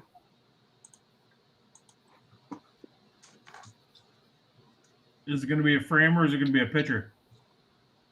What the? Okay. Watch. So just the frame. This is all the components and such. Okay, you ready? Here's the kicker. Oh, wow. So this is 65-degree tilt. Jesus Christ. Damn. This is for super fast stuff. But then this is 5-degree tilt. With, and just barely out of view. Nice. And it's odd in here. Yeah. But guess how big that battery is? Is that a 33? 22. 7 million. 2200 6S. I run 2200 6S on my 7-inch. Yeah, this is a 6-inch. The Necromancer I designed to run the 2200 or the 3300. Yeah, Nice. this I is run 6-inch, 3300. and it's just kind of interesting to play with the odd geometry. Yeah, I'll tell you, that's interesting. That's cool as hell. Royal, send me your address. Don't post it in the YouTube Yeah, comment. do not post it in the YouTube chat. Just send it to me via Messenger. Get spammed. No, but I've been playing with this, and I'm just trying to figure it out. Yeah, to see. Yeah. That the landing with that'll be interesting. Oh, I'll have. It seems like it's gonna hit. I'll have two like stands basically on the front Dude, motors. servo-driven landing gear. Do it. You know you want to. Come on. This frame is already like really big, really heavy comparatively. Well, that's the same with this one. So throw 2 or 20 kilogram servos on there and you're gold. I had to build little landing pads for the back because it was sitting on the ends of the motors because of how far that the camera sits down in the front. So Yeah. Matt, don't show me that. Put that away. You away, want the man. Necromancer so bad. Put it away, Matt. it's like I literally will drive to Austin tomorrow. This is what I have to do. And I'm really bummed about this. The Hobby Wing ESCs, I like them, but I don't have a soldering iron that can go to 1 billion degrees. Can we just how many people hate the fact that you have to desolder what's already on there just to put on what you want? I've literally Hey man, I can fix that for you. Just send it to me and I'll do something. Just send back the ESC. And I'll just send back the ESC. Yeah. Hey, No, Jeff, I did tell you that I've got it set up so I can just it's got the MR30 connector, so I can just swap out the whole arm. Flip the switch to a different tune. He's got it all set up. Yeah, he's ready, man. Like he's sitting there waiting for you to I'm ready to go. Like a necromancer. I just need that black bubble wrap envelope to show up Jason there. plays for a living for flight tests, for Christ's sake. Send him a necromancer. I want to get mine built and test it, fly it before I send it out. I know. I don't want to wait till April though. Huh? I don't want to wait till April though.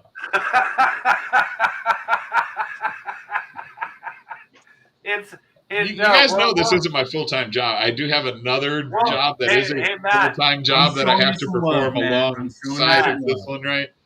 Matt, that's my biggest problem is I don't have enough time. This is your Banggood delivery service right here. Order it now, and you'll receive it in December of 2022. That's if all of the mail is working. Yeah, that's Send only it by Sherpa. I mean, there were some people in the middle of COVID that were experiencing an extra 2 months of stuff that disappeared. My favorite were the people that in the middle of COVID were complaining that their fucking newbie drone shit was like a day late. And they were like shit posting everything on the page. I was just laughing. No, I'm like, I don't know you why. have not been in RC long enough to shit Oh my post gosh, about this if you have not I dealt feel with so Banggood. bad for Dalton. Dude, Sometimes. I will say I feel so bad for Dalton on that, man. all my customers have been super cool. I mean, you got cool like people. the only customer I've had complain is Dan. Yep, I complain a lot. He's not even a But customer. I mean, he lost the OG Nemesis in the mail. Yeah, I was pissed. I've lost a couple of frames and coming from CNC Madness. That's been unfortunate. So. I haven't every time he ships by DHL to me, so Oh, I haven't. really? I haven't had any. Well, I pay for DHL, but I'm usually buying a couple $1,000 worth or a couple $1,000 worth of orders. So I'm not. Yeah.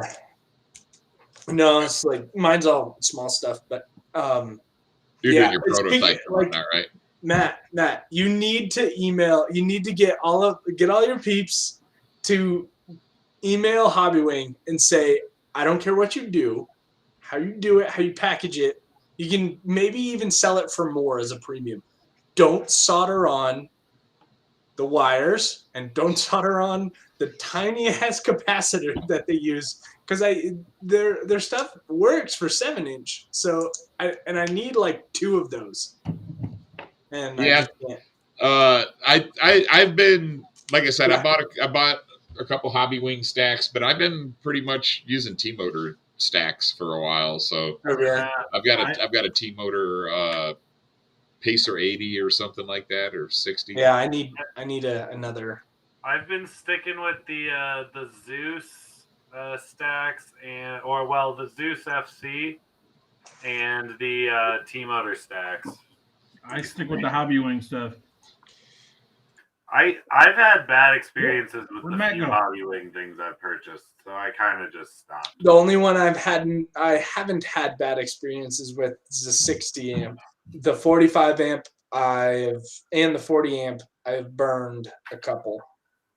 This is from the Hobbywing stack, and this is the VTX, and I've now been through 4 of those. Absolutely 0 visible damage whatsoever. Really? And each one does not send video anymore. Where'd Matt go? So I'm literally done with Hobbywing. Like and this was that 45 amp, that little like pin connector bullshit one. And it's just like, yeah, I'm not. Yeah, even Steven Jacobson just messaged and said he's even had issues with the Hobbywing stacks recently. So that's the thing. Like from the point that I started testing the HGLRC new F7 systems, I've literally got maybe 4 of the 20x20s and 2 of the 30x30s of that one, as well as a bunch of the T-motor cinematic 30 amp stacks. So with the F7. Yeah. Well, we got a newbie, North 49 RC. Welcome, North 49 RC. North 49, that's got to be Canada. Sure. Yep. Canada. North 44 is Canada, so that's got to be fucking Alaska or Nunavut or Yukon or something. That's northern Saskatchewan. Gotta be. Hey, you're from Saskatchewan. Hey, my best friend's Canadian. I can't say anything bad about Canadians. I have a lot of except Trudeau. He's a freaking. This is a kid-friendly show. Dang it. Well, of course it's a kid-friendly show, especially if we're talking about Trudeau. Dude's like 20-something. Yeah, freshie out of fucking college, owned the subway system and the subway thing. He's from for a while. Alberta. Fucking sorry, I grew up in Canada. I have a lot of I've been PTSD from Canada. You know. Yeah, there's two things I won't comment on right now more than what I've already done, and that's JT Alberta, and JB. yeah, So we'll leave those right. leave those gentlemen out of here. Let's go, Brandon. Where Anyway. in Alberta are you? Near Canmore? Are you JT near Truck. Canmore? I Or are agree. you in, like, Edmonton? I'm just asking North 49. Oh man. So yeah, drone stuff. So Hey, thanks, Royal man. Royal. So but yeah, I've got a couple more designs and stuff. Like I said, Gil wants to work with me on a couple of designs. So large one in particularly, like I said, he wants something that can tote a red, and he's not. He doesn't know how he feels about the current offerings. I hate them. Almost all of them. I hate them. It's because you're an engineer. That's why. Yeah, I am. But if there was one, Matt, here, I'm throwing this out there because I think you could do it. Get rectangular tube carbon, not square. You need a little taller than it is wide. I'm talking to a U.S. carbon manufacturer, the same one that we had talked about before. Yeah. And I'm going to have them make me some custom arms. Cool. Custom carbon fiber arms for it. It's going to make it a little bit pricey, but I mean the margin's there for it for cinematography. So yeah, like I mean people are like the margin's there. Like I said, the demand is there. The pricing is high, but right for the industry. What the current offerings are being put out there, my opinion, are they're still using inexpensive flat carbon and bolts to hold it together, right? They all look like Optimus Prime when he gets his like semi truck wing thing. They all look like that. They're just like, it's like, oh hey, we'll take the bus frame from a 5-inch and just throw a bunch of other shit on there. Yeah. And hope it flies. I need your thoughts. I'm building the X class, and I want your opinion on preferably tri-blade props. I believe anywhere between 13 and 15 inches should be great. For tri-blades, I don't know. I'll be honest. Wait, so is it real X class? It's the Flyno Chronos. I'll send you a picture. But okay. Matt's custom motors, the 4120s. And it's it can easily swing 15-inch or the 13-inch tri-blades that I've got for it right now. I've got the Taro foldable tri-blades. But they are the very flexible plastics, so I'm not like the poly. So I'm not sure how well they'll hold up to. Yeah. Spinner's got what are those? 14s. And who makes them? And they're T-mount too. Yeah. Do they have clockwise and counter, or yes? Is that for a plane? No, they're both. Cool. Where would I get those? What brand? I'll have to DM you. I have to get the info. Okay. I know somebody. All right. I have the Master Air Screw 12-inch on mine. 12 or 13, can't remember. They're probably 13. Yeah, I'm gonna like anywhere between 13 and 15-inch should be more than sufficient for it. If you're gonna go to fit anything higher than 12, Dan, I would make sure to run on 8S on that motor. Yeah. Me too. Six- 650 650 kV. You need 8S. The advantages that you get from the amp draw for those big motors, so worth it. Yeah. Yeah. Ooh, what's What that? KV? These are the Zoe FPVs. They're 4114s, 666 kVs. Nice. Yeah, so right in between. You could run them on 8S and they not quite have the tip speed, but you'd also run them on 12S. These are only 8S. That's Oh, what right. that. Well, The coming from someone who's done some crazy shit with motors, as long as you're not throwing extra amps into a motor, you can be fine. You can run it. well, As long as you aren't sending it to the moon. Because I do some crazy shit with stuff. yeah, it's basically the coating that they have on them. They either have a high temp coating or not, and on the windings, and you can technically run, 3150s on 6S. Yeah. So as long as they don't get extra hot, you're good. All you're doing is running current through wire. Yeah. If you create enough heat, you'll burn the coating off, is what Zach's trying to say. Thanks. So your tune the bigger your props, the bigger your motors are, the tighter your tune is going to have to be to prevent motor failure. Yeah. Basically, with the you said the Kronos frame? I'll have to take a look. I'm super It's curious. it's a prototype, one of a kind. I'll send you pictures. Yeah. I mean, it's all of that stuff super crazy, especially in the vibrations.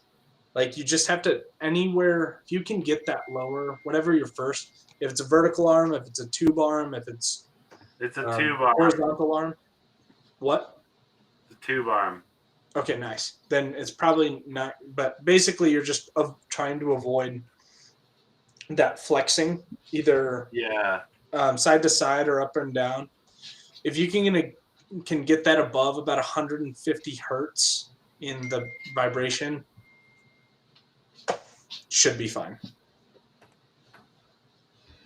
All right, Zach, I just sent you a message with the pictures.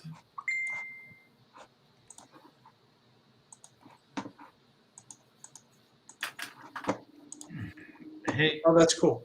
Hey, Matt, I just shared my screen of the X class I just did. If you could share that. Oh, that looks good. I like that.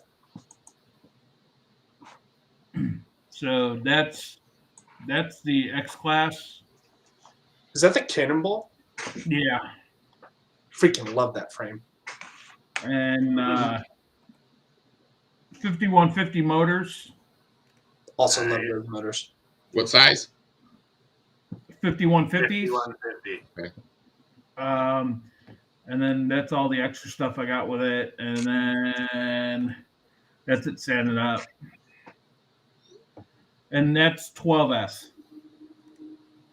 So you get so much advantage. I'm actually really surprised at that size that they haven't gone to different motor construction, like a four pole. So right now most of our stuff's like three phase, simulating 3-phase, and it'd be really cool to run through like all of our poles, electromagnetic poles on our stators are all multiples of 3.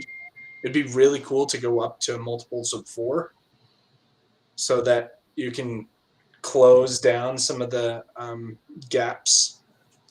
That would require ESC companies to get along completely, which is just unfortunate because our motors at that size would be so much more efficient. Yeah. I mean, that's why you see like the electric scooter motors. They all have like so many magnetic poles and then electromagnetic poles. They have like,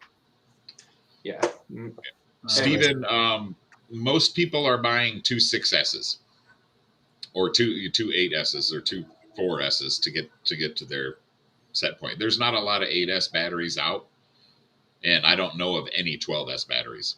No. Yeah, it's usually it's all 6S. Yeah. And so you're gonna run in multiples of 6. So even for Dan to run 8S on his, he's gonna have to run 2 4S batteries. Yeah. I would love if battery manufacturers stopped going long and started going more rectangular, like Cube. squattier. Yeah, Yeah. thank you. It's More so cubic. annoying having to work with super long batteries sometimes. Well, some you would want long for the weight distribution, whereas others you want short for that specific purpose as well. It depends. We would see a lot less bus designs. Yeah, but think about like the main usage for these, the higher end batteries like that are generally for planes, and so That's they true. need That's that true. That's elongated totally weight balance. Yeah. And Yeah. so the battery designers are looking at what they're used for, being planes and vehicle and land vehicle RC.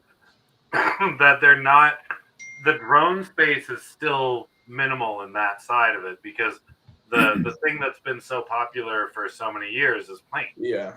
And so they're so used to having those, and even Zach, you remember even 3 years ago, they were still getting away from those little Yep. those little fucking flat pack batteries that were in all the toy drones back in the day.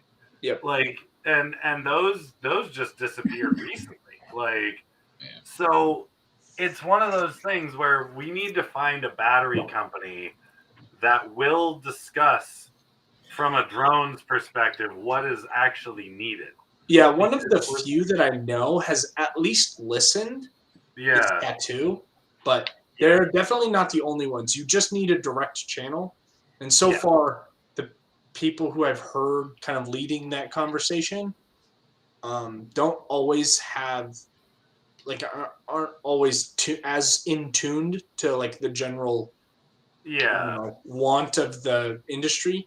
But and the problem that I've been facing recently is like amp draw and discharge rate and all that sort of stuff, because when you're looking at the bigger batteries, usually there's something set at around like 20 C or something stupid like that. And I know C ratings are fluctuate depending on company and all that, but the discharge rate for the bigger milliamp batteries are usually super low. Yeah, it's because they use different. Holy shit! They use different formulas. Yeah. Not modern formulas. Yeah, that pulse. Look at that thing. 25 that's huge, man. And Adita, to answer your question, generally a more square,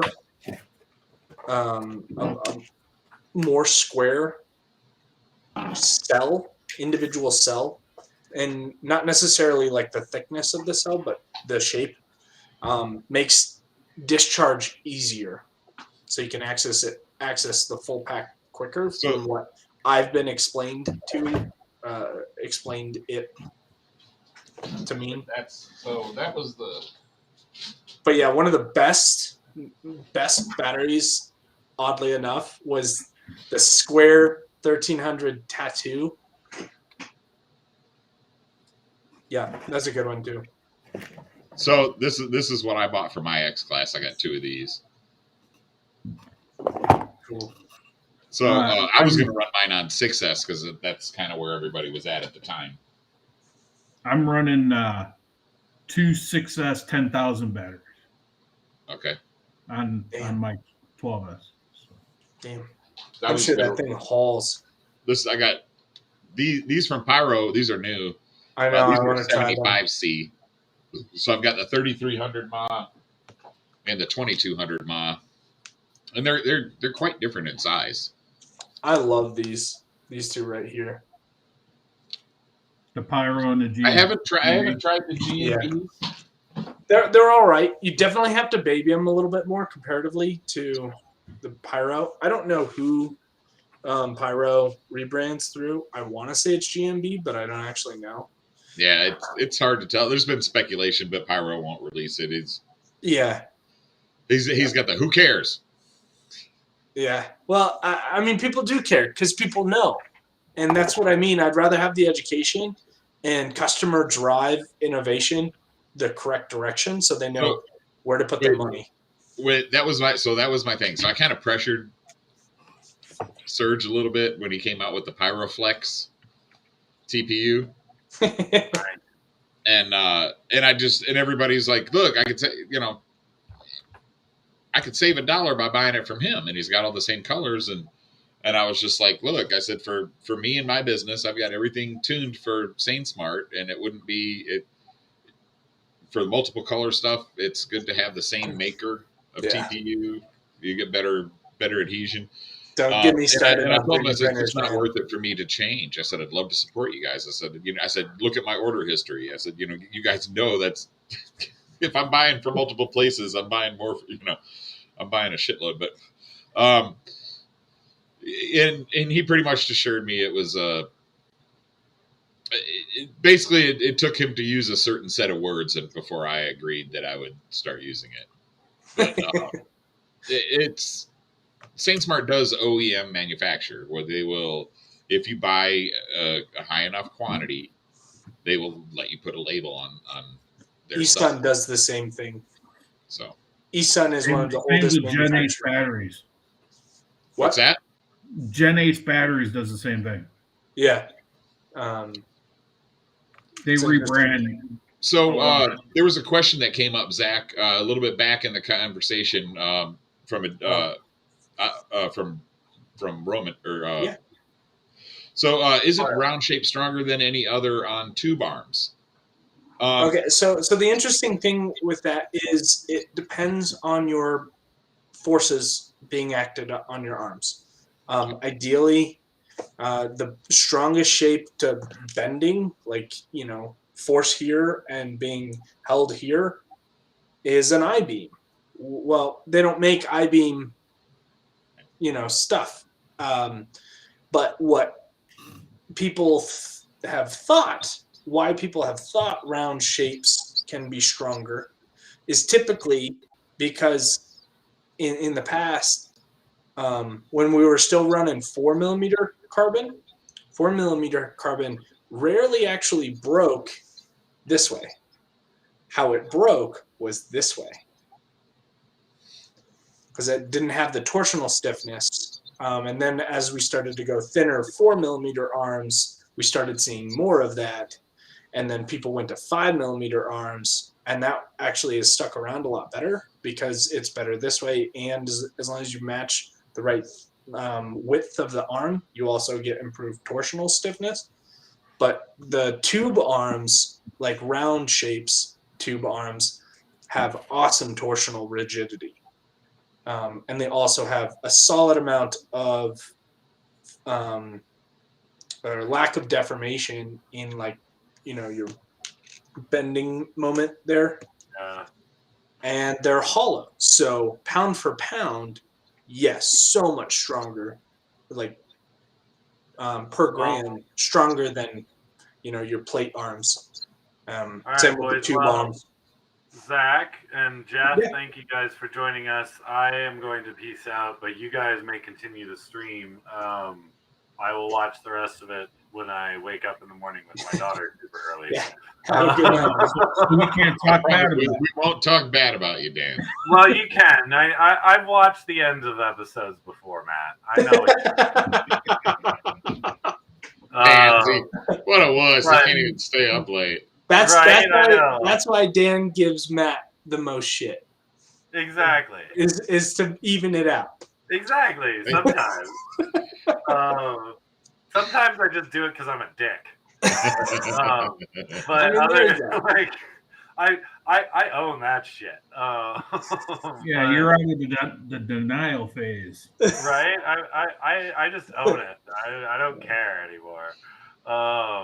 But yeah, guys, so thanks for watching. Check out Spooner FPV's YouTube channel. And also, guys, be sure to check out some of his chase footage on flight test on some of the more recent episodes. And yeah, I'll see you guys later. Matt, you take over. Peace. Night, man. Have a good night. Zach and Jeff, always a pleasure. See you, Bob. Talk to you soon. Peace.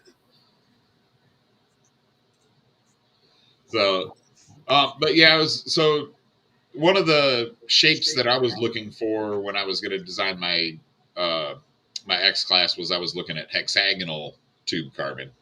Yeah. And then I also looked at the company I usually go through is they have also have airfoil shaped carbon. Mm-hmm. So the airfoil shaped carbon I thought would be cool for an X class. It'd make the fucking frame expensive as shit. Yeah, it would. I've looked at it too. There's a pretty high end like aerospace grade level, and when I mean aerospace grade, it's not like the Armatan aerospace grade. You know, they literally actually help manufacture carbon layups for ball and wasn't that like 14K carbon or 10K carbon or something? Anyways, we're not going to get into it because I'm just going to rip on them, and I don't really feel like it. But no, and they have something called this company, I think it's called Rockwest Composites. They have a tri-weave. So instead of like just a woven like this, it's offset by 60 degrees.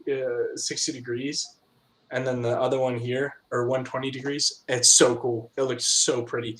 But it is seriously the most expensive carbon I've ever seen. I was going to say, it's gotta be a fortune. Oh, you should just like go look on the website. They have the coolest patterns you've ever seen for stress and strain advantages in the carbon. It's super cool, but that's the one that they can do. They turn the carbon weaves into like, they probably could do some cool shapes, like actual repeating shapes in it if they wanted to, but it's nuts. Looks like they had someone do some drone work in their video. Probably. I mean, they're a really nice company, so yeah. Again, just expensive because of the coolness. No.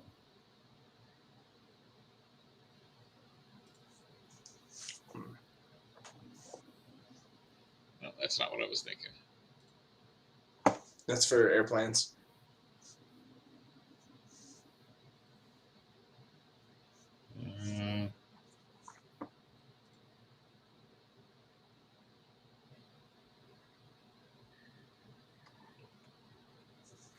But yeah, super cool stuff. Spooner, I have a pitch for Flight Test, and you've heard it here. This one's fun. This one's a lot of fun. I just don't have the time to do it, and I would love to see someone do it. Do you know the flying ships like in Peter Pan? Yeah. Yeah, and considering they just did the Benchy one, I would love to see a drone version of like a pirate ship, except huge, and then have individual VTXs set up on the deck or at like the helm, and then for the full mast, and so you can flip through your goggles and see individual head tracking stuff and like view out. I would love to see that done. It would be so cool. They're kind of doing that now. They're building the 20-foot B-17. Oh yeah, out of EPP foam. Cool. Because they partnered up with Hotwire, and they got a couple CNC Hotwire machines. Oh, that's awesome. Well, that's how they did the Megalacy with the EPP foam. Now, with the B-17, they're going. They're doing 3D printed bomb bay and articulating gunner positions in it. and each one's going to have an HD system in it to where. Oh, that's awesome! Yeah, I just want to see a pirate. I'm not going to spill any more beans. No, you're good. That's so cool. I'm glad someone's doing that. Yeah, so the last 2 episodes, go check them out. Okay, I'll go check them out. It's all based on the 20-foot B-17. Cool. This thing is monstrous. I'm sure it is. I'm sure it is. I think they're saying it's 17 and a half feet long and it'll be 20 feet wide when done. But it's gonna have a laser tag system on it to where people can actually shoot other airplanes with laser tags. Oh, are they getting in with that? What's that company's name? I know there are two. Well, they've already been working with them. That's awesome. So they were in the past episodes.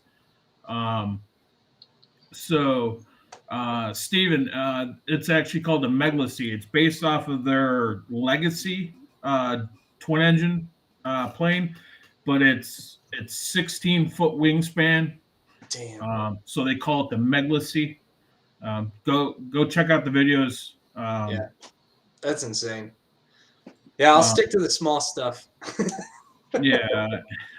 This is what you're talking about, Zach? Is it tri-weave? It's literally called like try something. Yeah, it's quasi. No, that's quasi-isotropic. No, this is. Oh, no, that's triaxial. Yeah, that's it. Triaxial. Yeah. Yeah. Yeah. That's Quasi. Yeah. Yeah.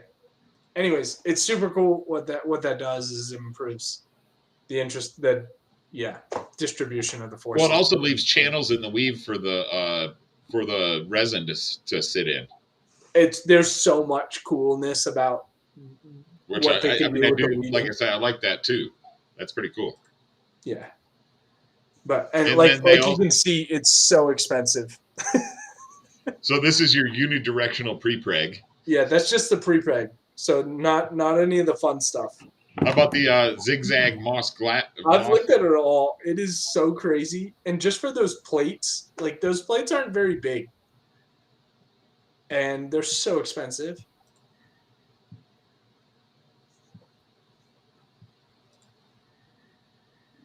Yeah. So it's infused with red Kevlar. Yeah. Yeah. But anyways, if you have someone who's willing to shell out, yeah.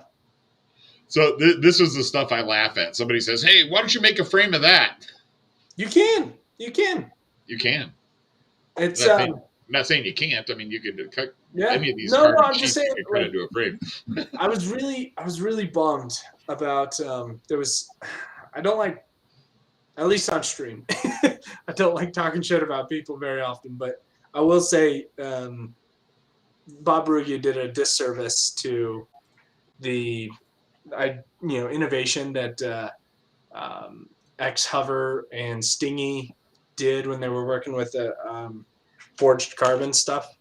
I mean, Stingy and X-Hover, I believe it was X-Hover, they should have done a smidge more of homework and not just like swapped out forged carbon for normal weave carbon, continuous weave carbon is what it's called, and just use the exact same geometry. But because forged carbon is made completely different, it can be made into sheets. Very rarely do they have the same performance. But forged carbon, like, it was developed by Callaway Golf and Lamborghini. Literally, Lamborghini has this on, some of their drivetrains. It runs, it is the inner workings of what makes some of the fastest sports cars that come out of their stuff. And yeah, so it, if done correctly, totally awesome.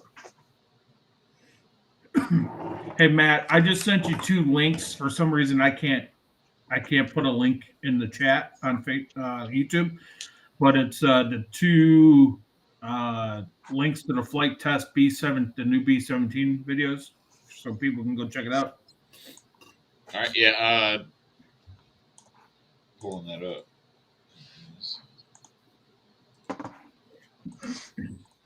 Go ahead and drop those. There's 2 of them. So.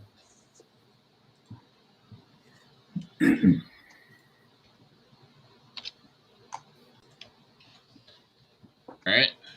Thank you, sir. Yes, sir. So yeah, guys, them 2 links, them are the most recent videos from flight tests about the 20-foot B-17 made out of EPP foam, hot wire cut. It's going to be like a 3-video series. I'm so ready. That's going to be so cool. So yeah, it's going to fly ridiculously good. I already know. They're thinking about putting retracts on it and all that stuff. And you wait. It's going to be amazing. Also, they're building Anakin's pod racer. I heard about that. Yeah. And they're going to make a whoop track. And we're going to start having whoop races there at headquarters. Oh, that's awesome. Yeah. And they tell you what they're going to be doing with like the scenery there, and it's ridiculous. So go watch the videos. Yeah. They're not that long. So, but yeah, I can't wait to chase the 20-foot B-17. That'd be so cool. That'd be so cool. So hopefully I'll have a necromancer. I knew that was coming. I had to throw it in there. I knew it was coming. But no, I got the hit, Jeff. I got the hit. But no, I'm gonna chase it before that ever happens. So that's gonna be a soon kind of thing, depending on if the weather is gonna cooperate. So, but yeah, it's gonna be ridiculous. I think they're saying it's gonna spin like 20-inch props. Oh. Yeah, it's gonna be stupid. Jesus, that's getting into actually like, for me like dangerous. Like not like, of course though, I know flight testing, they'll do all the things that will make it safe. But to me, that's like just hearing anything above 13, and I go, I'm probably not qualified to work with that. And me, I'm the type of person that wants to see a Chihuahua with doggles sitting in the pilot seat. Yeah. I actually said 20. I think it's actually be 30-inch props because the Megalacy has 28. What scale are we talking? Like for the plane itself? Quarter scale. Okay. Jesus, I just can't comprehend that. It's 20 foot wide. It's going to have 4 engines. It's going to have I think they're saying a 3-foot bomb bay that's 12 inches square. They're running gas or electric? No, it's going to be electric. They're going to put T-motor P90 motors on it, agricultural motors on it. Oh, that's what's on the Megalacy right now. That's crazy. They're actually P90s. They're agricultural motors. Mm-hmm. And they're spinning 30-inch props, carbon fiber props. Yeah, because you need the stiffness. Everything else will just do this. Each prop's like $128 a piece. Oh, I believe it. I believe it. The carbon. Well, considering my 12-inch, 13-inch props are paying $20 a piece. So. Yeah. So imagine cracking one of them. Hey, don't spin the prop too fast. It'll be fine. Actually, they use the same motors and props on the Little Tykes car episode, and then them are the same motors they've had on TJ's giant quad. That was they're the same motors and ESCs. Wow. So yeah, each motor and ESC is going to have its own receiver. So yeah. Whoa. Yeah. There's going to be a lot of power. I think they're going to use 2 6S 10,000 batteries a motor. What are they going to use for servos? Fuck. Very big ones. I've got some 13 kg servos here, and they're fucking monstrous.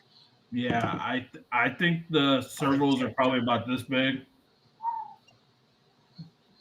I can't comprehend that.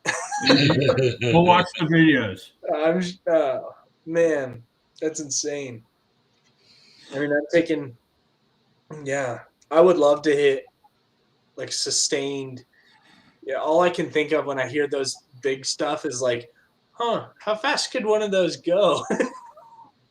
Actually, the Megalacy doesn't go that fast. Yeah, and that's I imagine you don't want it going that fast. No, because you can't design the structure Oh no, handle any of those drag forces. no, that you could sit on the Megalacy and it won't have to worry Wow. about it. Yeah, I'm They reinforce it with carbon. They reinforce it with carbon and flat stock, balsa flat stock, yeah. and it's overcompensating the Oh, I'm structure. sure you don't want that fall. You don't want it right on the line. You don't. It's not like you can Well, have there's it houses fall out all of the way the around. sky. There's houses on the flight line, so Yeah. it's like the minute you take off, you're over houses. Oh, really? Yeah, I mean that's just how fast it moves. I mean the plane gets off the ground in 5 feet. It's stupid. You Wow. just go watch the video. Yeah, I'll have to because all that's crazy. Yeah, and Yeah, I would love to see.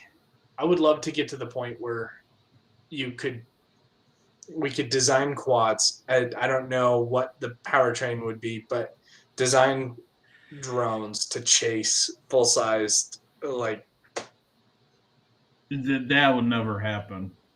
I mean, you just can't do it from the ground or from the cockpit, but if you could totally chase full-size airplanes. Well, off the record, Yeah. I I I chased a cub. Yeah. At Edgewater taking off. It never hit the light. Never hit YouTube or anything, or never posted it or anything because I don't want the FAA knocking on my door. You can do it. There's some specific guidelines you have to follow. Well, yeah, you gotta be such and such far away. You can't be at a certain angle. Yep.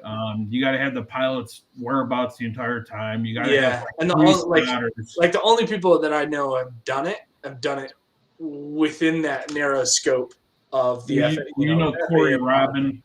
What? Corey Robin from the Flying Cowboys. No, I don't. No. That's who I chased. Yeah. He actually landed his sport cub at Edgewater, and I was like, "Hey, can I chase you taking off?" He was like, "As long as you stay behind me, or to my right or to my left, and never go in front of my wings." Yep. I said, "No problem." So I chased him, and he was off the ground in 18 feet. Yeah, it's crazy. I chased him, kind of went to the side of him, and that was it. Then he pulled up and out, and I was gone. And he was gone. Yeah, you should. My buddy who runs FPV Films, take a look at his YouTube channel. He's chased some full size stuff. He has some good connections with some pilots and got to do it. It definitely takes. You need the right airspace to do it. You need all of that stuff in order to run through that. But he has one of the coolest shots that up until he shot it, I'd never seen it on YouTube.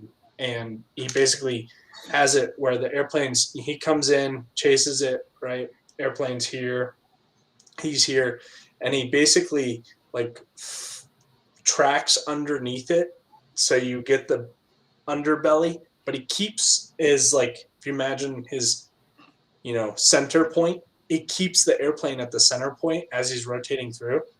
It's just a shot that I've never seen before. He just orbited it.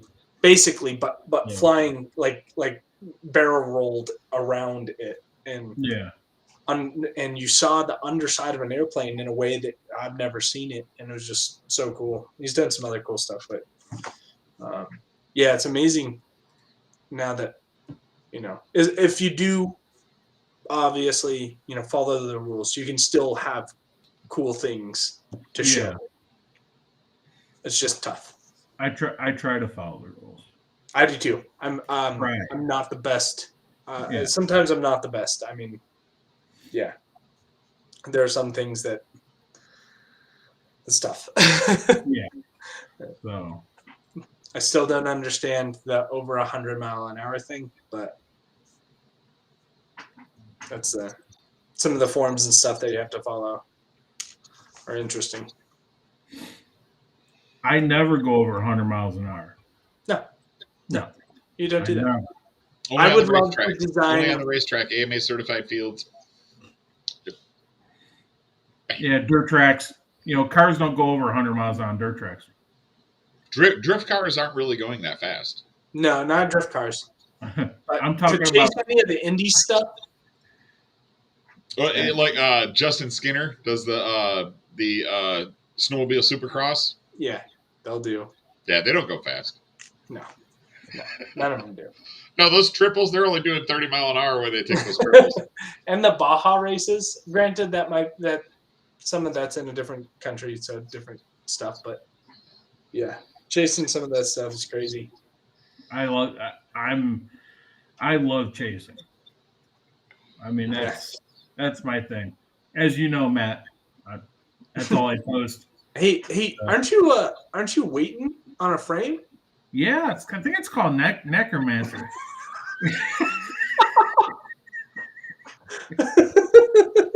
I lost audio there for a second. I don't know. Necromancer. Necromancer.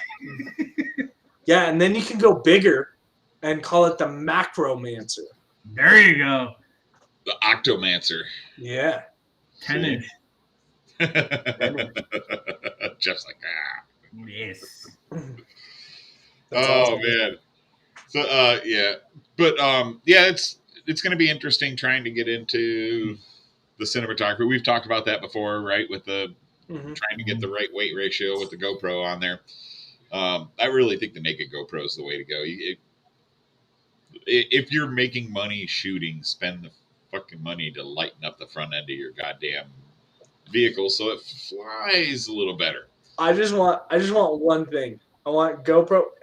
There are two ways to approach the same problem, but I want GoPro to either make a center-mounted lens or have someone, I don't know who's watching, but someone who does the naked GoPro stuff, make the ribbon cable about 3 centimeters longer so that the ribbon cable from like an 8, 9, or 10, so that you can move, because they all have the PCB that mounts the camera. So that way you can move the camera out in front and off and center it.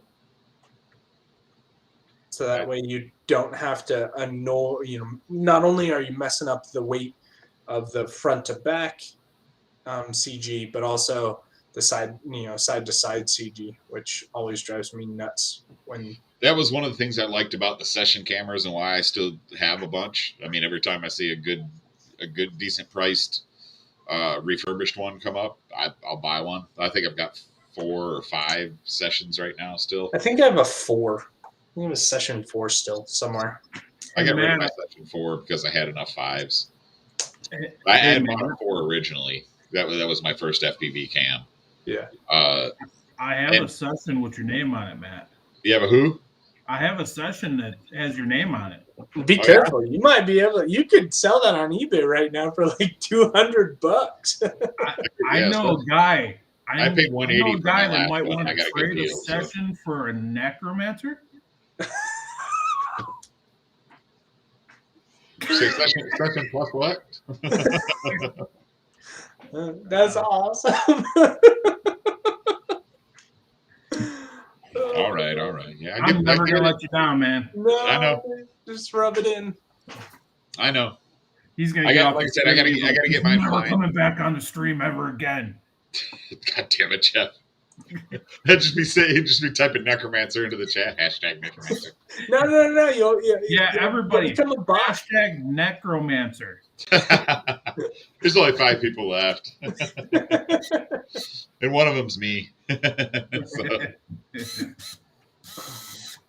Well, that's awesome. I do unfortunately got to get to bed myself, but anyways.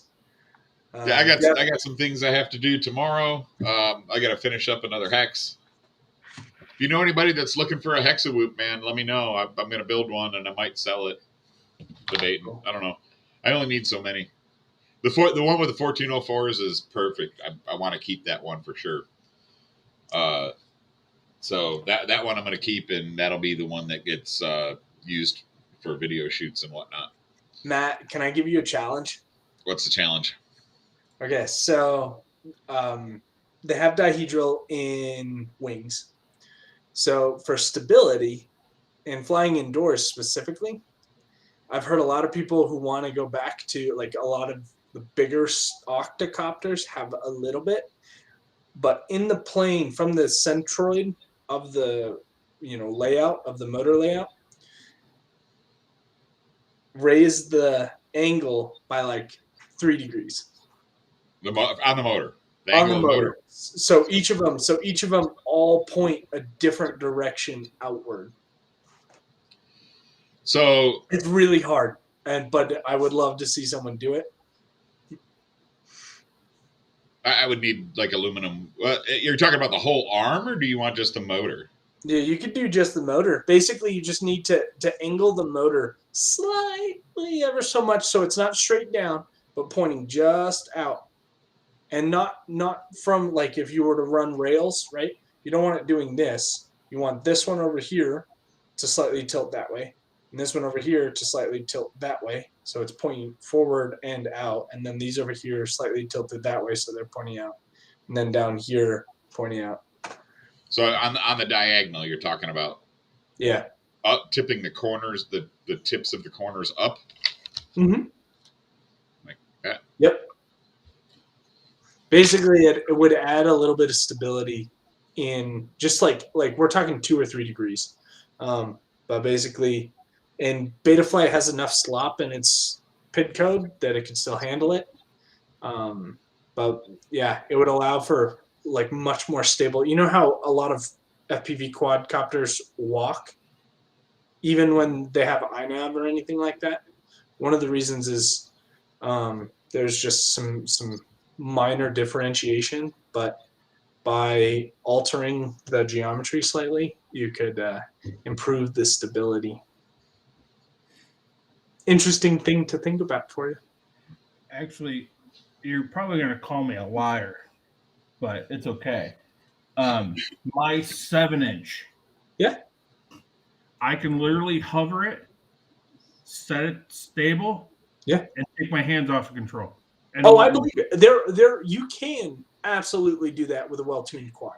I'm just saying, with a lot of indoor stuff, like people who would use something like a protected or guarded prop, it's more indoor or close proximity, and some of that sometimes, like if you're running by a wall, the air from the wall will get cycled back in. You get bad pull you in. vortices, Pull you in. and it can throw you side to side and without a strong PID loop.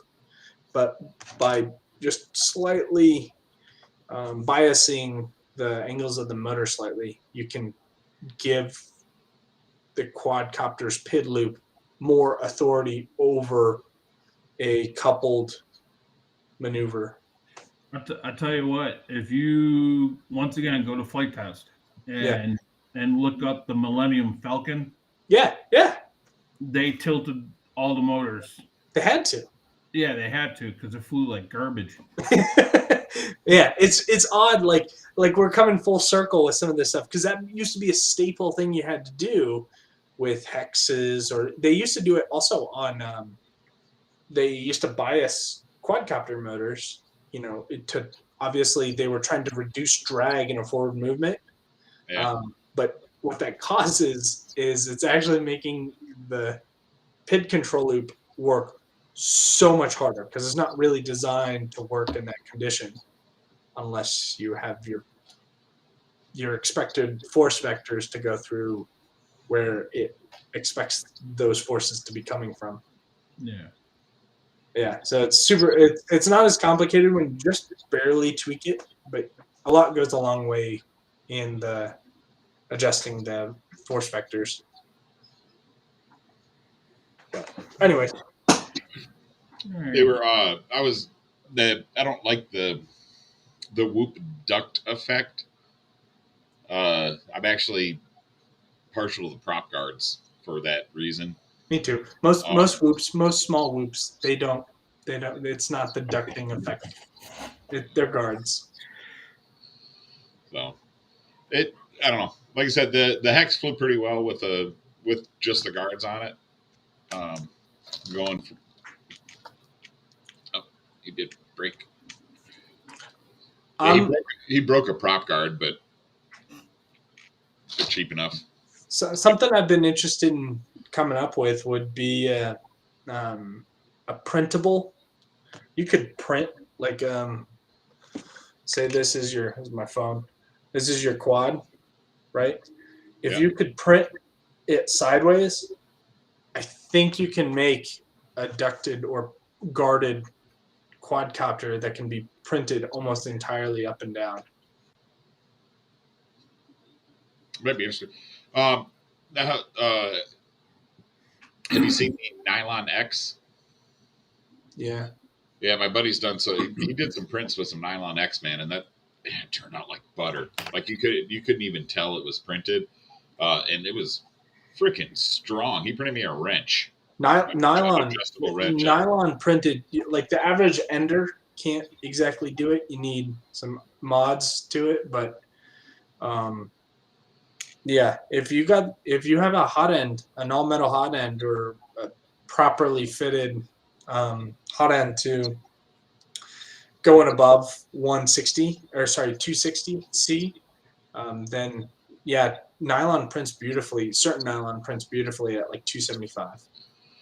Yeah, I got mine at 260 and 100 bed. I think I'm running for nylon, and it works pretty good. My firmware maxes out at 270. So yeah, that's one of the mods you have to do if you do have a hot end that works for your.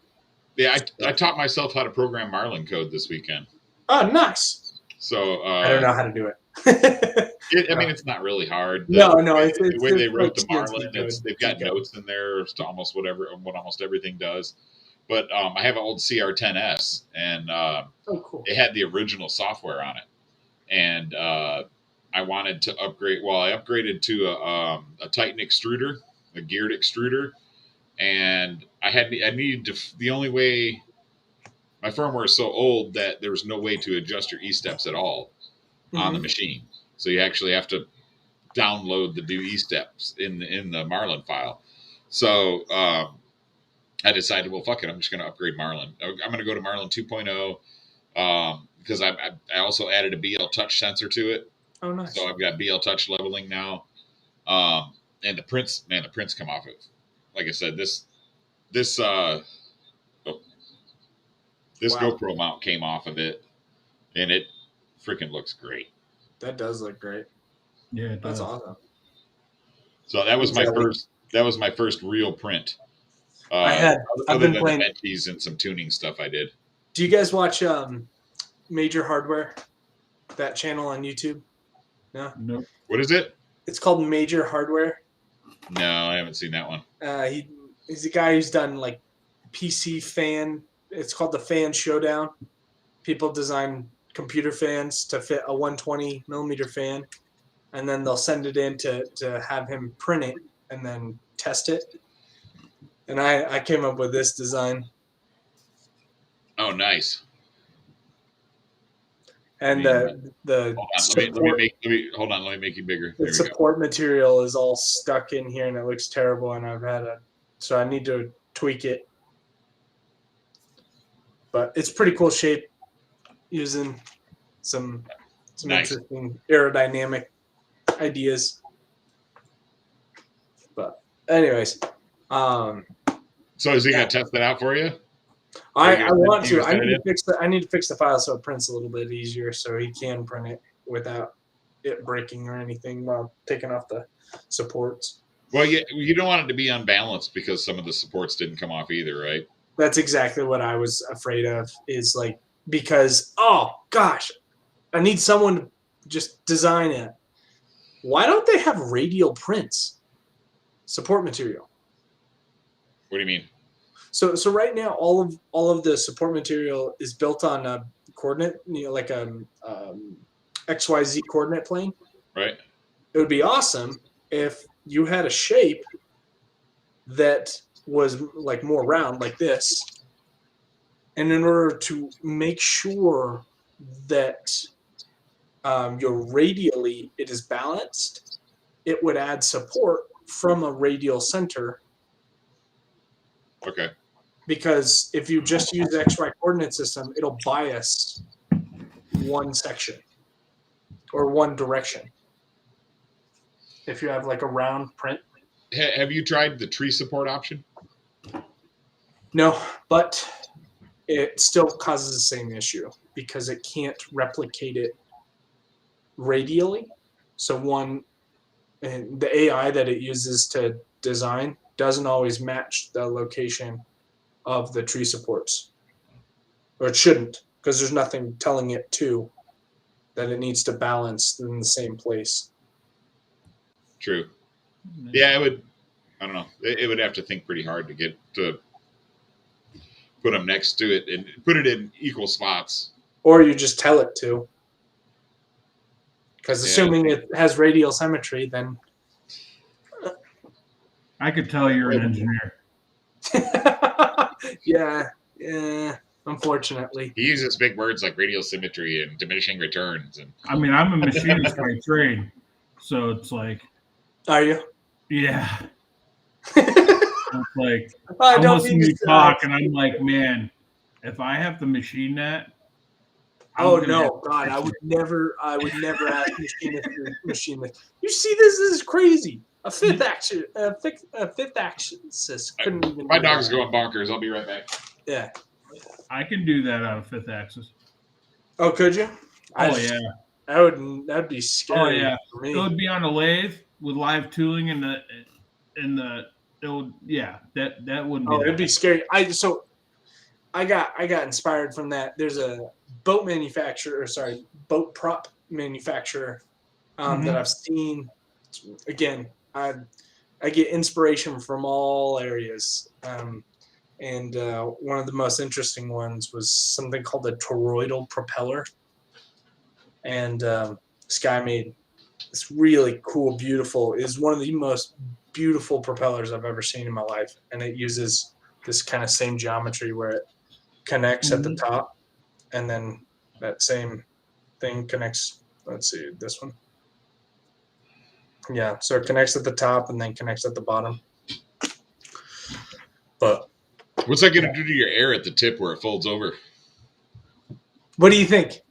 I don't know. I'm kind of curious. I think it's going to create a little vortex, but I'm not sure. No, it actually helps reduce,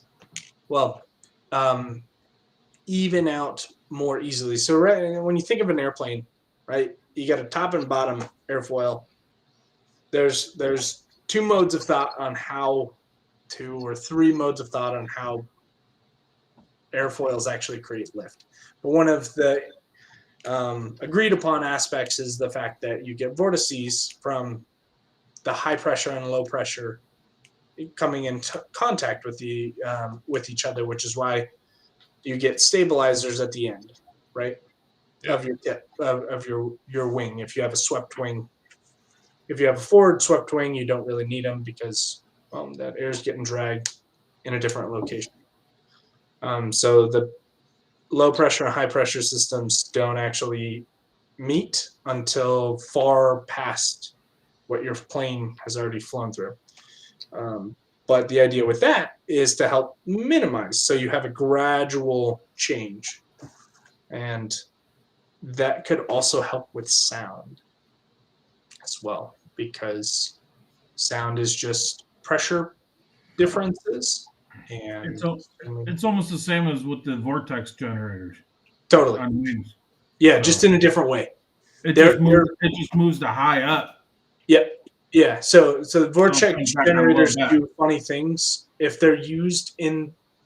So vortex generators can be used in a bunch of different ways. If you see them on your car or on airplane wings, on airplane wings they do a little bit different job because they create tiny little vortexes in certain areas to help actually let the air not separate over the wing, so you get smoother air profile over the wing. But on your car, they're actually generating vortexes to, reduce the size of dirty air.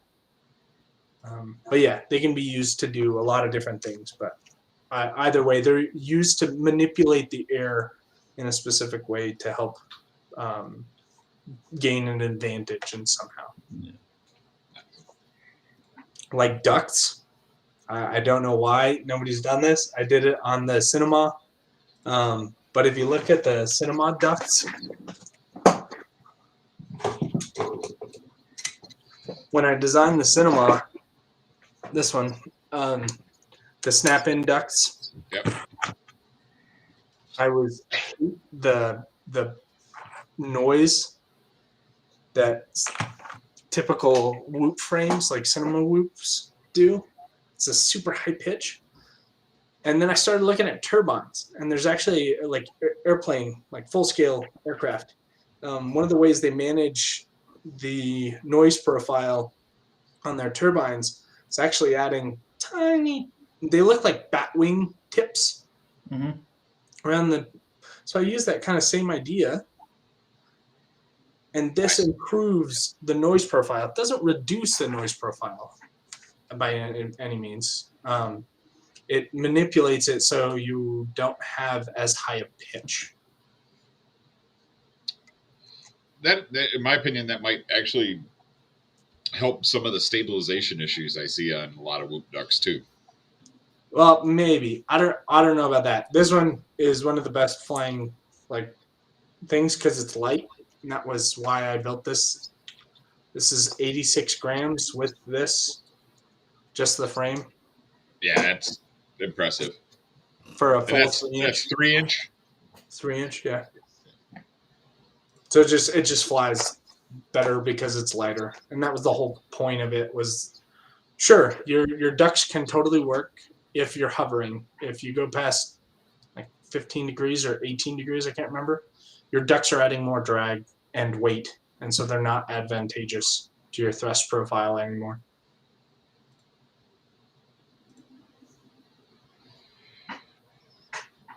All right, gentlemen. I think it's about all I've got for tonight. Yeah, me too. You guys made me talk more about engineering stuff. Well, I mean, like I said, we go on all night about nerdy stuff, and we've done that before. But at this point, we're down to 3 viewers. One of them's me. So I think one of them was me too. It's midnight. I gotta get up and do some things in the morning. I have so many projects around here. It's insane. I've got to finish off the Necromancer, get it flying, get a little tune on it. Then I got to give it to some dude that keeps pestering me. So, all right. Who's that? I don't know. Yeah, some random guy. I don't know who he is. Just jumps on the screen. Thank you so much. It's awesome. Hey man, Thanks for popping on, man. It was great talking to you again. Of course, of course. All right. Okay. Peace out, guys. I'll talk to you later.